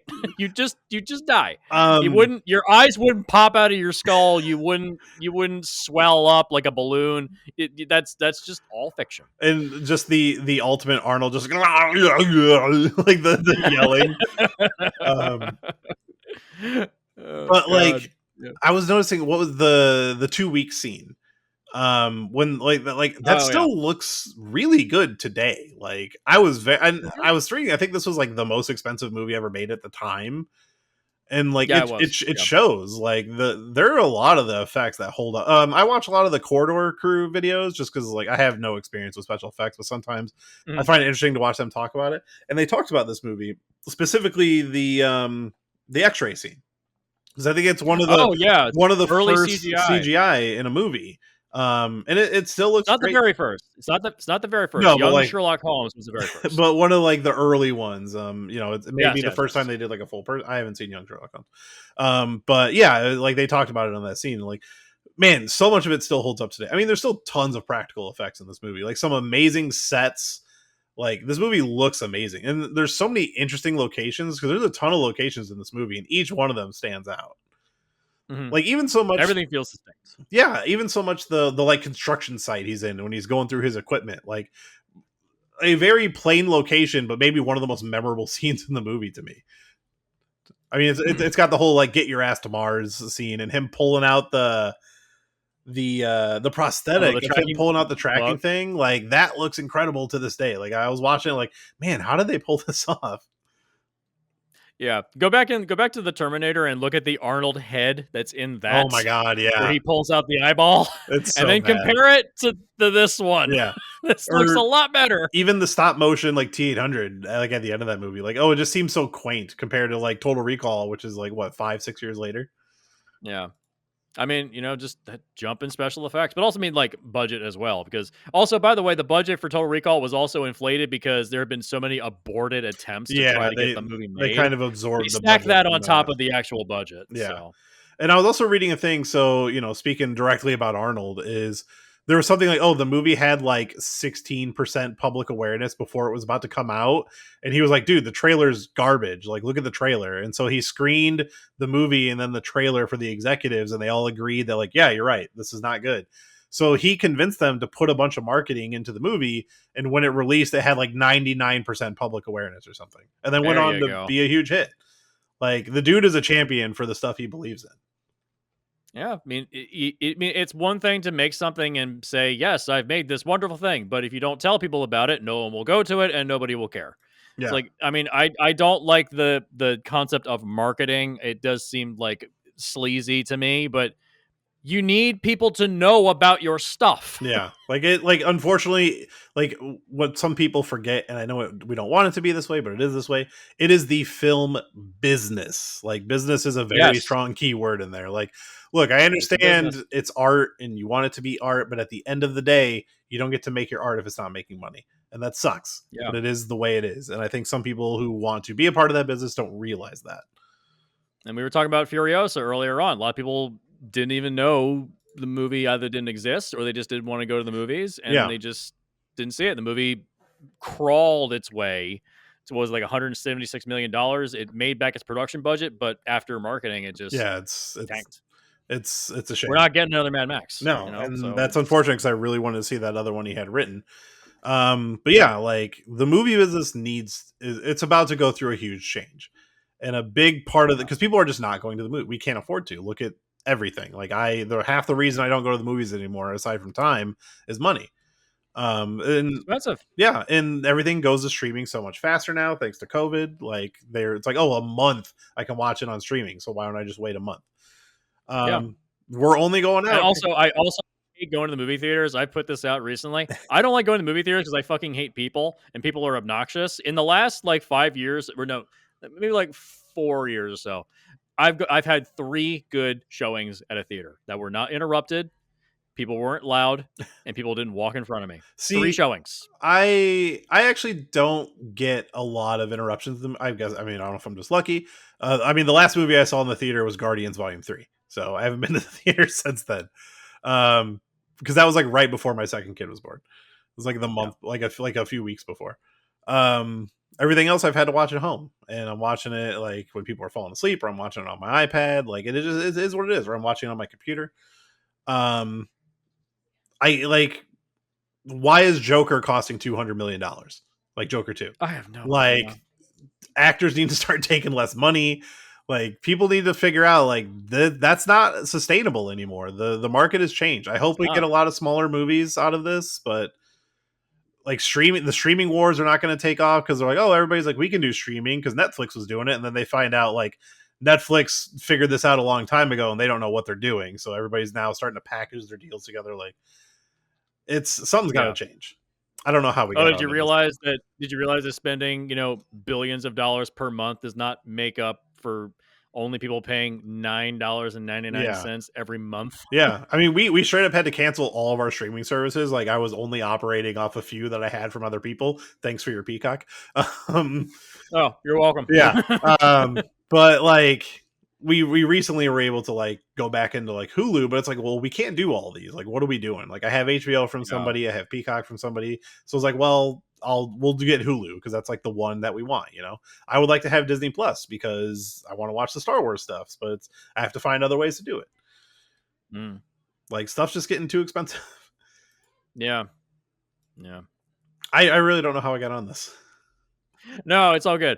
But anyways, Total Recall. So Arnold is fully playing a character in this, but do you buy him as a secret agent? No. No, I don't quite buy it. In True Lies, I do. And maybe that speaks to the director. But in this movie, I just like, I'm kind of, this is a roller coaster. I'm just along for the ride. Yeah. Well, maybe it plays into it because if it is in his head, if it is a fantasy, that's the point. Yeah. He doesn't fit there. And that's a good point. But to compare it to the 2012 version, I do believe it with Colin Farrell. And maybe it's just because he's Arnold is just a presence. And like, that's not a person who blends in like a spy would need to, but a Colin Farrell could. He's just a really handsome man.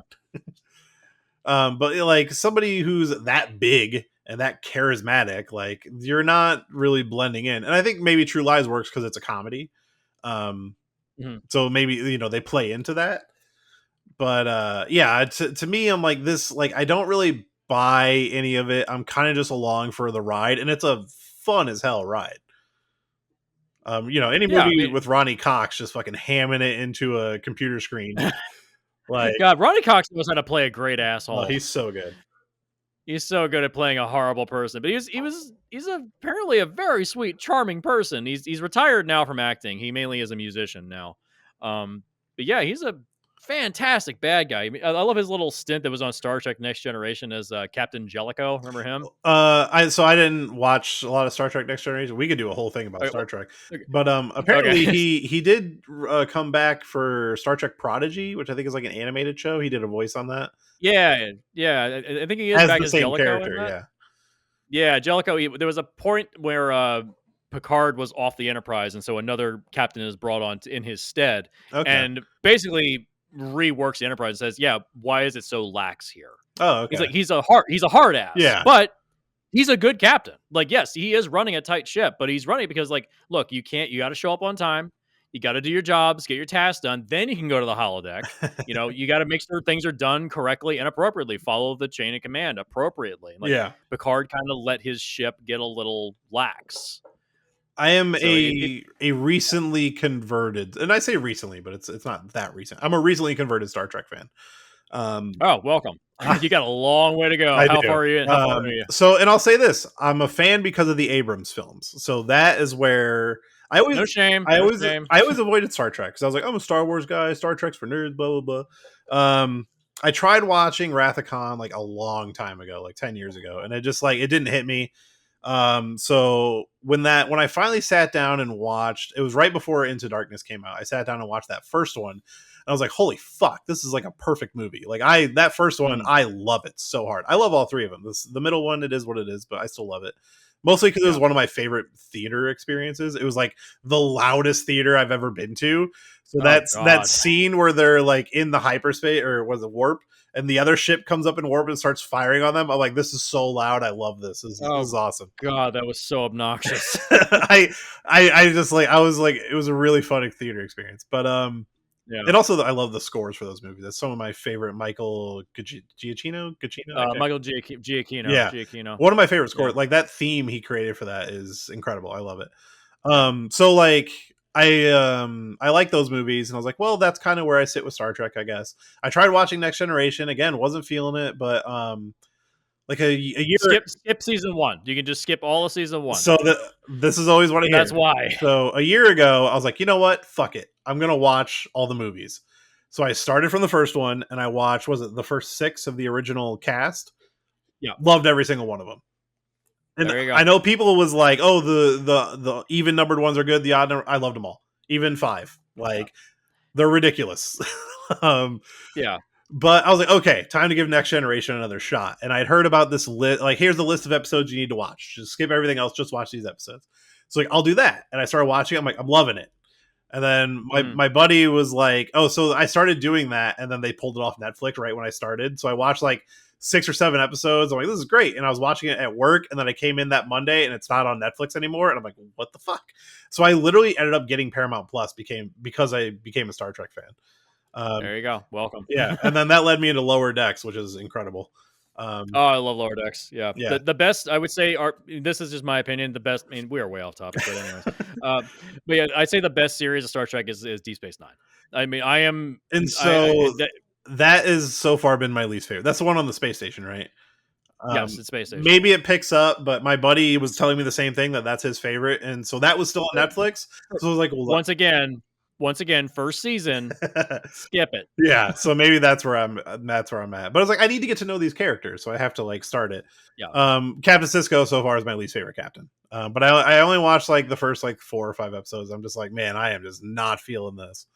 Yeah, you gotta kind of push through those first few seasons. Yeah, but once you get to the Dominion War, that's where it's like, okay, now shit's getting real. But like with the newer stuff, it's like, oh, I really want to watch Strange New Worlds, but I feel like I have to watch Discovery, and like there's just so much going on. You can skip Discovery. Discovery sucks. Yeah, and that's what I hear. But I like stuff that people end up not liking, so I'm always curious to at least check it out. All right, but yeah, Total Recall. Total Recall. Yeah. So, I can also say right now that the short story of this, it ends right where they find out he's an agent. Oh, really? And that's it. All the Mars stuff was added. I have actually never read any of these Philip K. Dick stories, and I've always been curious. There's little compendiums. I have a couple of them in the other room. I have a whole bookshelf of old sci-fi stuff. Philip K. Dick was very prodigious, writing just story after story after story, and there's like a lot. He mainly worked in short story form. His books are good. A lot of the things that like it wasn't. Do Androids Dream of Electric Sheep also a short story? No, that's a full. That's a full. Oh, that one is a full. That's a full novel. What was the one? But it's not long. It's only like 200 pages. It's pretty short. Oh, okay. I didn't realize that one was the way. But I feel like a lot of the stuff that his movies are based on is like short stories. Minority Report is also Minority Report. Yeah. Which I love. A short story.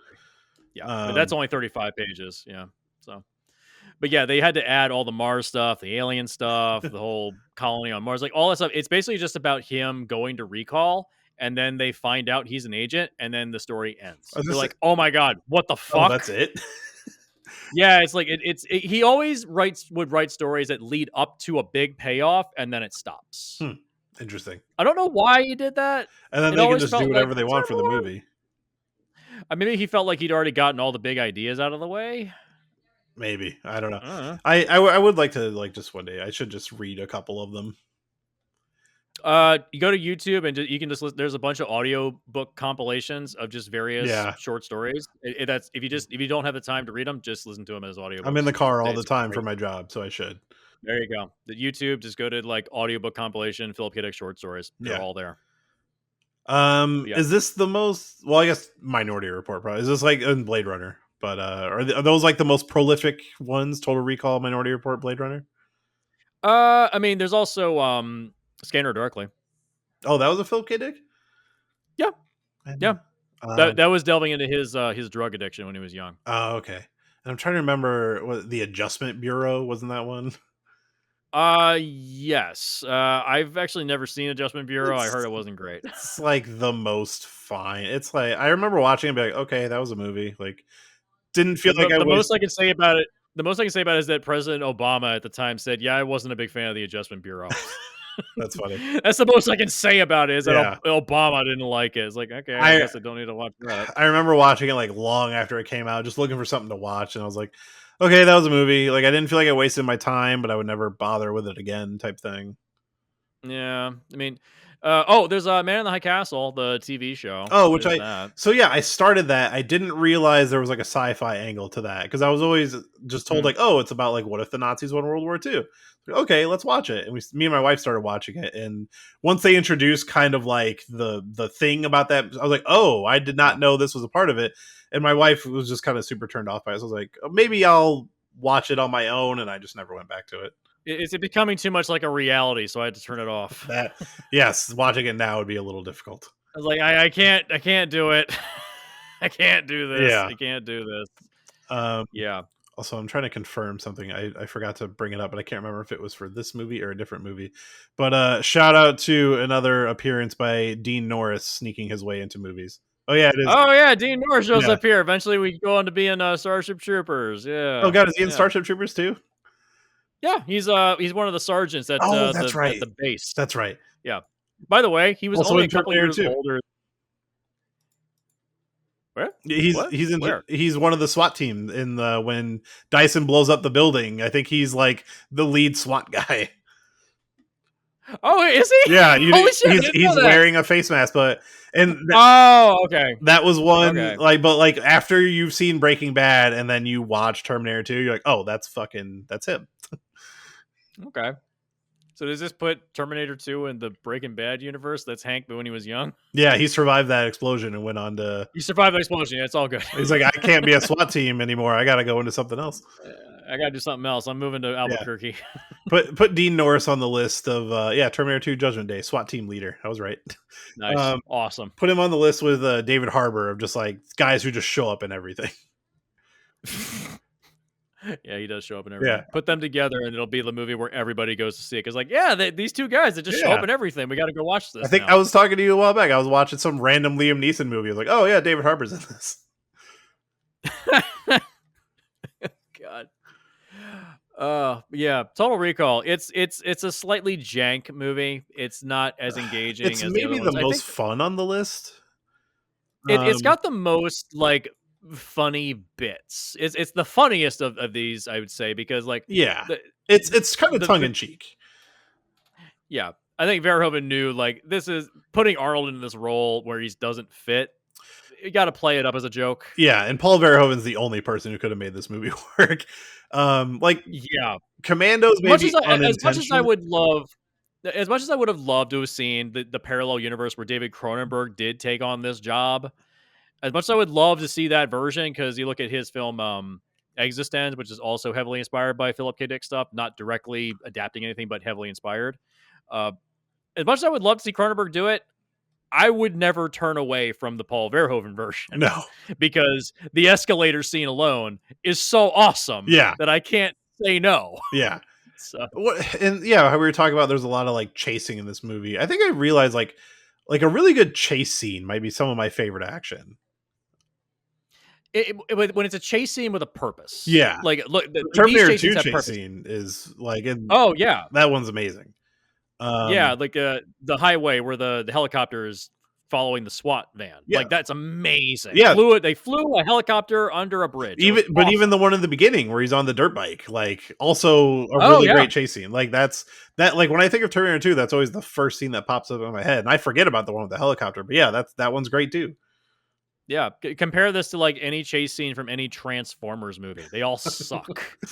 Like, that's the problem, is that they're just running away for the sake of running away, and Yeah. it's poorly shot, and it's boring, and it's ugly, and it's, like, just every Transformer looks like a garbage pile. Some of those are guilty pleasures for me, but they're not good. I mean, Bumblebee's good, but Bumblebee is the only one that's legitimately good, although I have not seen the most recent film that came out. me neither. I legitimately really like the first one. A lot of people say that. It's got its charm. There are things I like the Decepticons actually feel scary in that movie. Like oh, it takes a lot for them to kill one of those things in that movie, and then all the other ones are just killing them left and right. Yeah. But yeah, like the first one and Bumblebee are the only two I think are legitimately good. The other ones are just kind of like dumb guilty pleasures. And then Last Night is an unbearable trudge of just how can anyone watch this? Yeah. It goes straight to your airplane ride. Yeah. But yeah, I would definitely say Total Recall. Like Commando is like unintentionally funny, but Total Recall out of like the movies we watch, definitely like the most like silly and entertaining. Yeah, when he rips the Johnny Cab apart and takes over, Yeah. it just like just yanks the fucking. I forgot. Which, by the way, Star Trek connection. That's Robert Picardo who plays the Doctor. Is it really? Doctor in Star Trek Voyager. That's amazing. Robert Picardo. Yeah, it's great. Yeah, I love it. Yeah, one fun thing about getting into Star Trek now is realizing that, like, oh, Data is the Doctor from Independence Day. Like there's every actor of the 80s and 90s is in Star Trek. There's always like the Rocketeer, Billy Campbell is in an episode of Next Gen. Yeah, it's like you're either in Star Trek or Law and Order or both. Yeah. Easy paycheck. Show up for a couple days, get a little bit of work done. You're all good. Yeah. I mean, Next Generation had what was it, 9 seasons of like 20 some episodes? Next Gen was 7 seasons. Oh, was it 7? I always thought it was 9. Yeah. Still, no, it was 7. A lot of seasons of 20 some episodes. It's a lot of guest stars. Yeah, it's a lot. It's a lot. But yeah, Total Recall. It's a fantastic film. It's just also, by the way, also inspired the Red Faction game franchise. Which man, I fucking love Red Faction. I love Red Faction too. I miss that series. It's had its ups and downs, but man, when that series is up, it is way up. Oh yeah. Gorilla being the best one, obviously. Yeah, I mean that first one is still so good. Oh yeah, I mean that's straight up the plot. That's the plot of the insurrection that happens on Mars in this movie. It's the same thing. Yeah. Oh. Yeah, and like just amazing makeup, like all the mutant characters, and they have was it the little person like stripper looking girl named Thumbelina? Oh yeah. How have we gone this far and not talked about the 3 boob woman? Have we gone that far? Which they just why? Yeah. Just why is it there? And then she just gets like insanely gunned down. Like yeah, Michael Ironside plays a real good scumbag in this movie. Ugh. Yeah. Oh god, he's really good at playing a bad guy. He is. And yeah, they originally wanted what's his name from RoboCop, but he was like, I just did that character, so he's like, I'm not doing it again. Who played Boddicker? Yeah, Kurtwood. Yeah, Kurtwood Smith. Yeah. This is also the reason, going back to RoboCop, why Schwarzenegger's in this. Originally, Schwarzenegger was in a preliminary fashion cast in RoboCop as Peter Weller's character. Yeah, I actually didn't know that he had ever been cast in that. For a little while, when they put the suit on him, it was like, he looks too big. Yeah. He looks like the Michelin Man. They were like, yeah, we need a smaller guy, because once you put on the suit, then you look big. So you need a small, thin, lanky guy, and that Peter Weller fit that frame. He was a marathon runner, and so he didn't have a lot of body fat. Yeah. So Schwarzenegger knew Verhoeven through that. Also, so that's how he Peter Weller in Star Trek. Yeah, Peter Weller in Star Trek, in several areas of Star Trek. Actually, he's actually also in couple episodes of Enterprise, the prequel show. Yeah, because he's in Into Darkness as like the villain, one of the villains. Yeah, he also plays a villain in the episodes he is in Star Trek Enterprise. So yeah. But yeah, like Yeah. I saw that, and then I saw God, what the fuck was I gonna say? It had to do with oh, Your so brother. it was about Arnold. So I was reading that like he was coming off this right after Predator and what was it, Commando before that? Yeah. And he was like, look, he had like I'm gonna do this movie, but all my food needs to be catered because he's like, I just Mhm. spent like so much time in the jungle and like everybody got sick making those movies. He's like, I Wow. need food. And then everybody got sick making this movie. Yeah. Apparently, it was like a Verhoeven curse because everybody had a miserable time making RoboCop, Yeah. and apparently that carried over into this movie. Everyone had a Yeah. terrible time making Total Recall. But It doesn't happen anymore. You don't hear stories like that anymore. Like the story of how somebody on doused or spiked the what was it, the food Titanic. with PCP on Yeah. Titanic. Is that like the last time? Is that like the most recent one? I feel like that's the last time that something crazy has happened. Yeah, I haven't heard of anything like that since then. That was what, 97, Nothing. 96 when they filmed it? Yeah, yeah. Like I really wish that crazy shit would happen like that on set. I mean, I don't want anybody to get hurt. I just Um, want I mean, weird shit to happen. Yeah, Mad Max Fury Road has like kind of a crazy production thing. That's more of like, well, they just had a lot of cars sitting in the desert for a while. Well, it was also Tom Hardy and Shirley Theron fucking hated each other, and Yeah, they were constantly fighting. So, yeah. I mean, it helps the movie a lot. No, it does. And like I think that's like they both like everybody kind of like apologized after they saw the movie. I think it's like, oh, we didn't They're like, realize what you were doing. Like, well, they had no script. There was no yeah, dialogue. yeah, They were making it up. It's like, of course, everybody's confused. yeah. So, Nothing like dousing everybody with PCP. oh my god, it's just the fucking dumbest shit. Yeah, Just the but dumbest I shit. did read this other thing about Michael Ironside. I guess Arnold saw him talking to like somebody on the phone a bunch of times. He was like, "Hey, like in between takes," and he was asking like, "Yo, what are Mhm. you like? What are you talking?" And I guess his sister was going through like cancer treatment or something. And this is Mhm. obviously before like cell phones, but Arnold had like his own phone set up in his trailer, so he would let Michael Ironside go in there and use it all the time to keep in touch with his sister as she was going through treatment. And I guess he Mhm. talked to her as well, and all three of them were like friends. Oh, nice. Like hell of a guy. Yeah. Yeah. I mean, say what you will about his time as governor.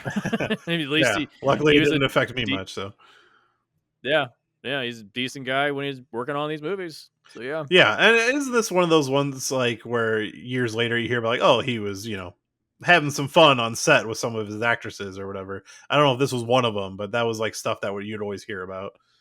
I mean, he always. I mean, he clear. I mean, there was the reports when he cheated on his wife and all this. I Yeah, mean, whatever somebody does in their personal life, that's your business. I'm not dealing yeah. with it. It's like I As don't long as it's not care. illegal and nobody's getting hurt, like I don't give a fuck. As long as nobody is underage and there was no assault, Yeah, whatever. It's like I don't care. It's like just as long as you don't cross those lines, do whatever. It's not important. yeah. Also, I think one of the only Sharon Stone movies I've actually watched. It's like this, Really? Casino, and The Quick and the Dead. I've never seen Basic Instinct, which is probably her most popular. It's fine. Yeah, It's another Verhoeven exploitation type film. yeah. So I've honestly just never had any interest in it. I forgot he did that. Um, yeah, it feels like it's out of place for him. yeah. I always thought it was the guy who did. Oh, what the fuck was that? Um, what was that Ben Affleck Anna de Armas movie? I always thought it was that guy. God, now I got to look this up. I don't even know what movie you're talking. Was that the accountant that you're talking about? No, it came out. It was Deep Water. It's like he does this. It's like a director who does like thriller. Like maybe I'm just confusing this with something. I have no idea what you're talking about. Okay, so he did Indecent Proposal. That was the other one I was thinking of. Adrian Lyne is the director. Oh, Adrian. Oh, Yeah. yeah. Okay, yeah, that makes sense. Yeah, Yeah. he did Unfaithful. Oh yeah, Yeah, Unfaithful, like Indecent Proposal, but Jacob's Ladder. he did. Yeah, Decent Proposal is the one. What was the one with Fatal Glenn Attraction. Close?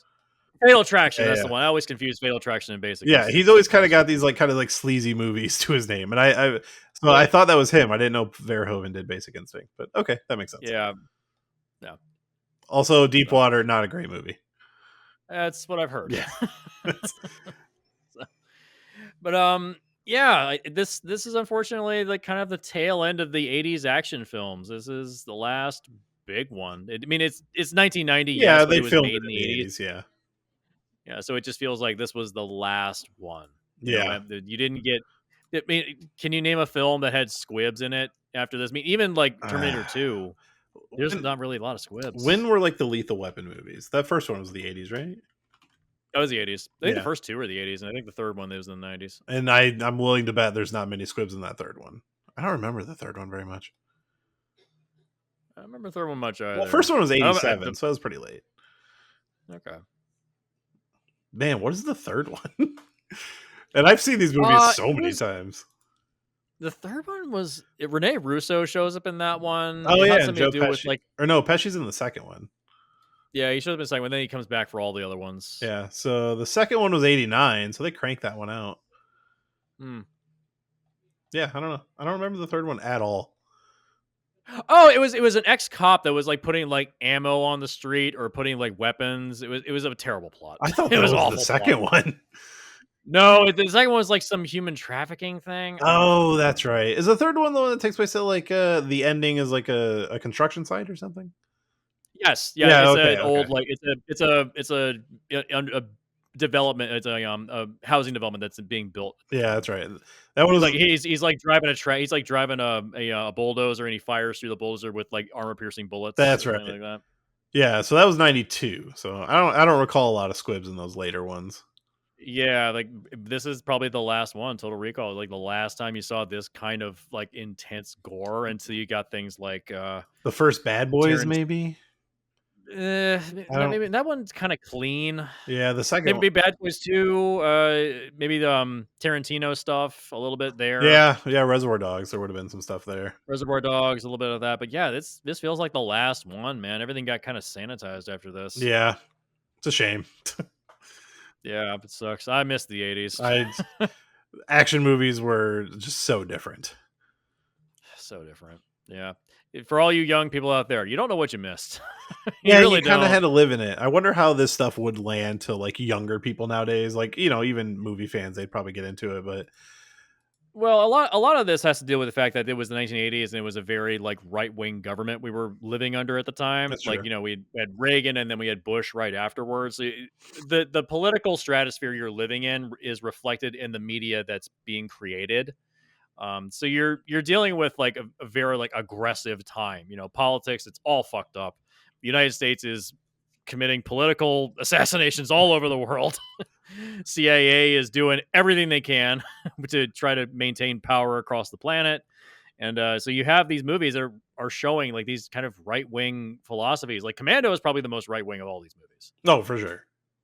Yeah, but they all have this kind of like staple of like big tough macho bullshit, with the exception of the Terminator, which doesn't really have that because Michael Biehn is a smaller, lanky guy. And I would argue that Predator is almost having a commentary on that because, like, yeah, they Yeah, are these guys and they lose horribly. they still lose. Yeah, They still lose. It's mutually assured destruction. Like you can see the ending of that movie with that mushroom cloud and just him covered in that soot. It's like yeah, you won the war, but at what cost? It's a Pyrrhic victory. yeah, You lost your whole crew. Like everybody's dead. You failed your mission. It's like you accomplished literally nothing. yeah. Like it's like the ending of Vietnam. Like when we there's a great documentary called The Last Days in Vietnam. It came out back in 2014, I want to say. It's about the very last day when the United States evacuated the embassy out of Saigon, Hmm. and all that footage of people like jumping onto the helicopter struts trying to fly Jesus. away before the NVA burst into the city and like took over the embassy. Yeah, Like it's a harrowing documentary. It's really good. I think it was nominated for best documentary. I think it lost. I can't remember to what though. But yeah, it's that's what I feel like at the end of this movie. It's like, yeah, we lost and we flew away. yeah. That's what it felt like. Such a good Yeah, fucking movie, though. yeah, it's so good. It's so good. So yeah, I think that wraps up the action era. There's some we didn't cover. Like we said, Raw Deal, nobody cares, and Yeah, Running Man, it's fine. It's yeah. just not left to talk It's about. like I'm trying to think of what's even like the memorable moments of that movie, and like I kind of just remember like the jumpsuit, like The jumpsuit. I mean, also it's not a great adaptation of its original story. It's very very loose adaptation. yeah, Yeah, the original story, you just kind of like you have the ability to hide all over all of North America. It's a really good book. I read it in 2 days. It is Oh, super brisk and fast. I mean, yeah. it's probably one of my favorite Stephen King books. It's one of my favorites. Yeah. Uh, but it's yeah. Also, they can't do the ending that's in the book. When they remake it, they can't. They literally can't do the ending. I looked it up He at some point. I don't remember what it was. he basically he gets on an airplane, just try to like run down the clock. Ooh. If you stay hidden long enough, then you'll win the prize of $100 million. Yeah. And then it reveals that it doesn't matter. We're not going to give you the money anyways, and his family has been killed in an attack, so he has nobody to live for. So he 9/11's the game building. Yeah, you can't do that anymore. You can't do that now. Literally just flies the airplane into a building and just you can't do that now. So we'll see what they do. Not that. I would be shocked if Edgar Wright was ballsy enough to do it though. I'd be like, wow, he did it. I'm trying to like look if you're, we're far. How many years are removed now? And like, if it doesn't look like a tall building, maybe, but no, I don't think you get away with that. Yeah, I mean, it's 23 years removed at this point. God, is it that long? Jesus. Yeah. That's why whenever I hear Republicans going back to, and on 9/11, dude, Yeah, let it go. a lot of people don't even remember it at this point. I mean, There are people that were, we're the generation Yeah. that will never forget. Like, you always remember where you were, but yeah, that's how you define generations now. Pre 9/11, post 9/11. Yeah. I mean, even in cinema, you got your post 9/11 cinema, which kind of like everything became gritty and real, and Batman Begins and stuff like that. Oh God, what a trash fire era that was.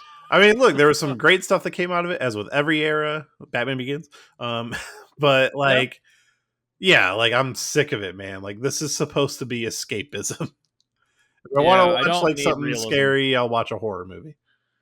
Yeah, the way you do it is like Predator, where you are making a commentary. You can read it as a Vietnam film, but it's also just just an action film. Yeah, it works on 2 levels. Yeah, you know, Starship Troopers, kind of the same deal. Like, oh, like as a kid, I watched it. It was just a fun alien shoot 'em up movie, and then as you get older, you're just like, Jesus, like, yeah. There's a lot. The bugs are not the bad guys in that movie, dude. No, they're not. They are not the bad guys. Wait a minute, are we by the baddies? By the way, Helldivers. The bugs are not the bad guys. Oh yeah. I mean, I think they've been pretty. Even as somebody who has not played it, I see the commercials, and they're very much evoking like Starship Troopers and stuff in that sense. Oh yeah, it's straight Starship Troopers. Yeah, it's great. That's hilarious. Yeah. So yeah, we got almost 2 hours. Man, how about that? I'm always dragging these things out. You know that. Well, I mean, it's a lot to talk about. We get off track a little bit. We talk about Star Trek for quite a bit. Yeah. So, but yeah, But I mean, the action era. This is his era, man. This was his time. When you think of Arnold, you're thinking of this time period. Like, yes, he had some good things a little bit before this, some great things after this, but this is it. Mm-hmm. This is banger after banger after banger. Yeah. After Total Recall, then you get to things. We will discuss that on the next episode, which you'll be back for. We're doing our next episode. We're doing the comedy era, where things get a little questionable, interesting, dynamic. Yeah, be curious to revisit some of those, because honestly, like, his straight up comedies were never my thing. But yeah, I mean, some of them are pretty good. I love Twins. See, I have not seen Twins since I was like a child, so go back and rewatch it. Yeah, it's totally worth it. Yeah, like that one and Kindergarten Cop. Like, obviously, those are like the big standouts. just the moment when he yells "shut up" to all the kids. Yeah, I can't help but laugh every time I see it. It's not a tumor. Like, it's not a tumor at all. Like, look, even if the movie's not going to be great, there's going to be an iconic line no matter what. What's the iconic line in End of Days? You're a choir boy. That's the one. There you go. Yeah, that's the one.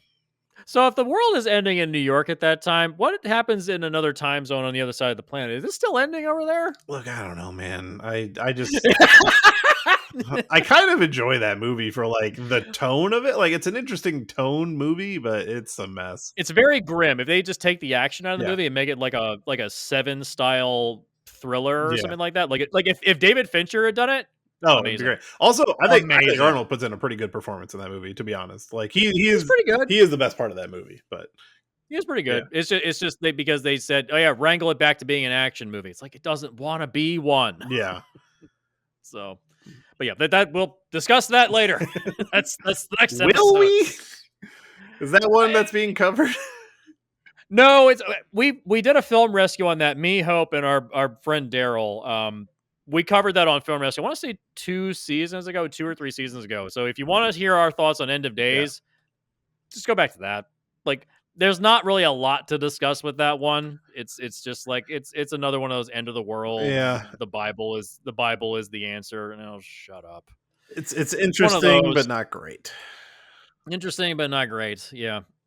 But yeah, we're gonna have a bunch of people on the next one. You're gonna be back. I'll be back. Hope will be back. Our buddy Patrick from Vintage Video, he's gonna be joining us. We have a full crew on the next one because everybody wants to talk about the comedies. We're gonna have some really good stuff, and we're gonna have some not so good stuff. So it'll be a very interesting one. So thank you for taking the time for this. Yeah, no, absolutely.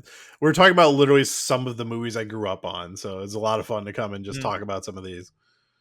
There's a lot of my childhood in here too. I mean, I think I saw Terminator 2 before I saw Terminator 1, but I definitely I've gotten older, Terminator 1 has grown on me a lot. Yeah. I mean, I would say Terminator 2 is the technically superior film, but the one I feel is the better movie that I prefer to watch is Terminator 1. That's just a personal preference. Everyone has their choice. So you can flip a coin, land on it, and you're still going to have a good time. So somebody broke the glass on Terminator 2 for me once, where it's like, oh, the T-1000 kind of disappears for a long time in that movie. And I was like, he does, yeah. Right. But like, that's also kind of what's interesting about it is like, look, no matter what you do, that guy's out there, you know? Yeah. So that's kind of what's interesting about it. But yeah, like Terminator 2, it's perfect action film, blah, blah. But Terminator 1, it's the more I watch it, I'm like, man, maybe this is the one sometimes. Mm-hmm. Yeah, it also, there's a giant plot hole of like, okay, if the T-1000 is all liquid metal, does he have skin? Yeah, I don't want to. That's gonna hurt my head. Whatever. It doesn't matter. Doesn't matter. But yeah, so we'll leave you with that little plot hole to ponder. Yeah, just go watch Terminator Genesis. I'm sure the answer is there. Oh, fuck you. We're ending it now. Thank you. We'll see you on the comedy episode. Good night. Hey, you want to be a farmer? Here's a couple of acres.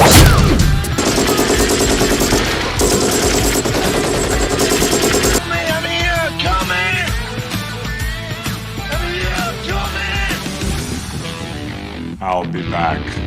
Hasta la vista, baby.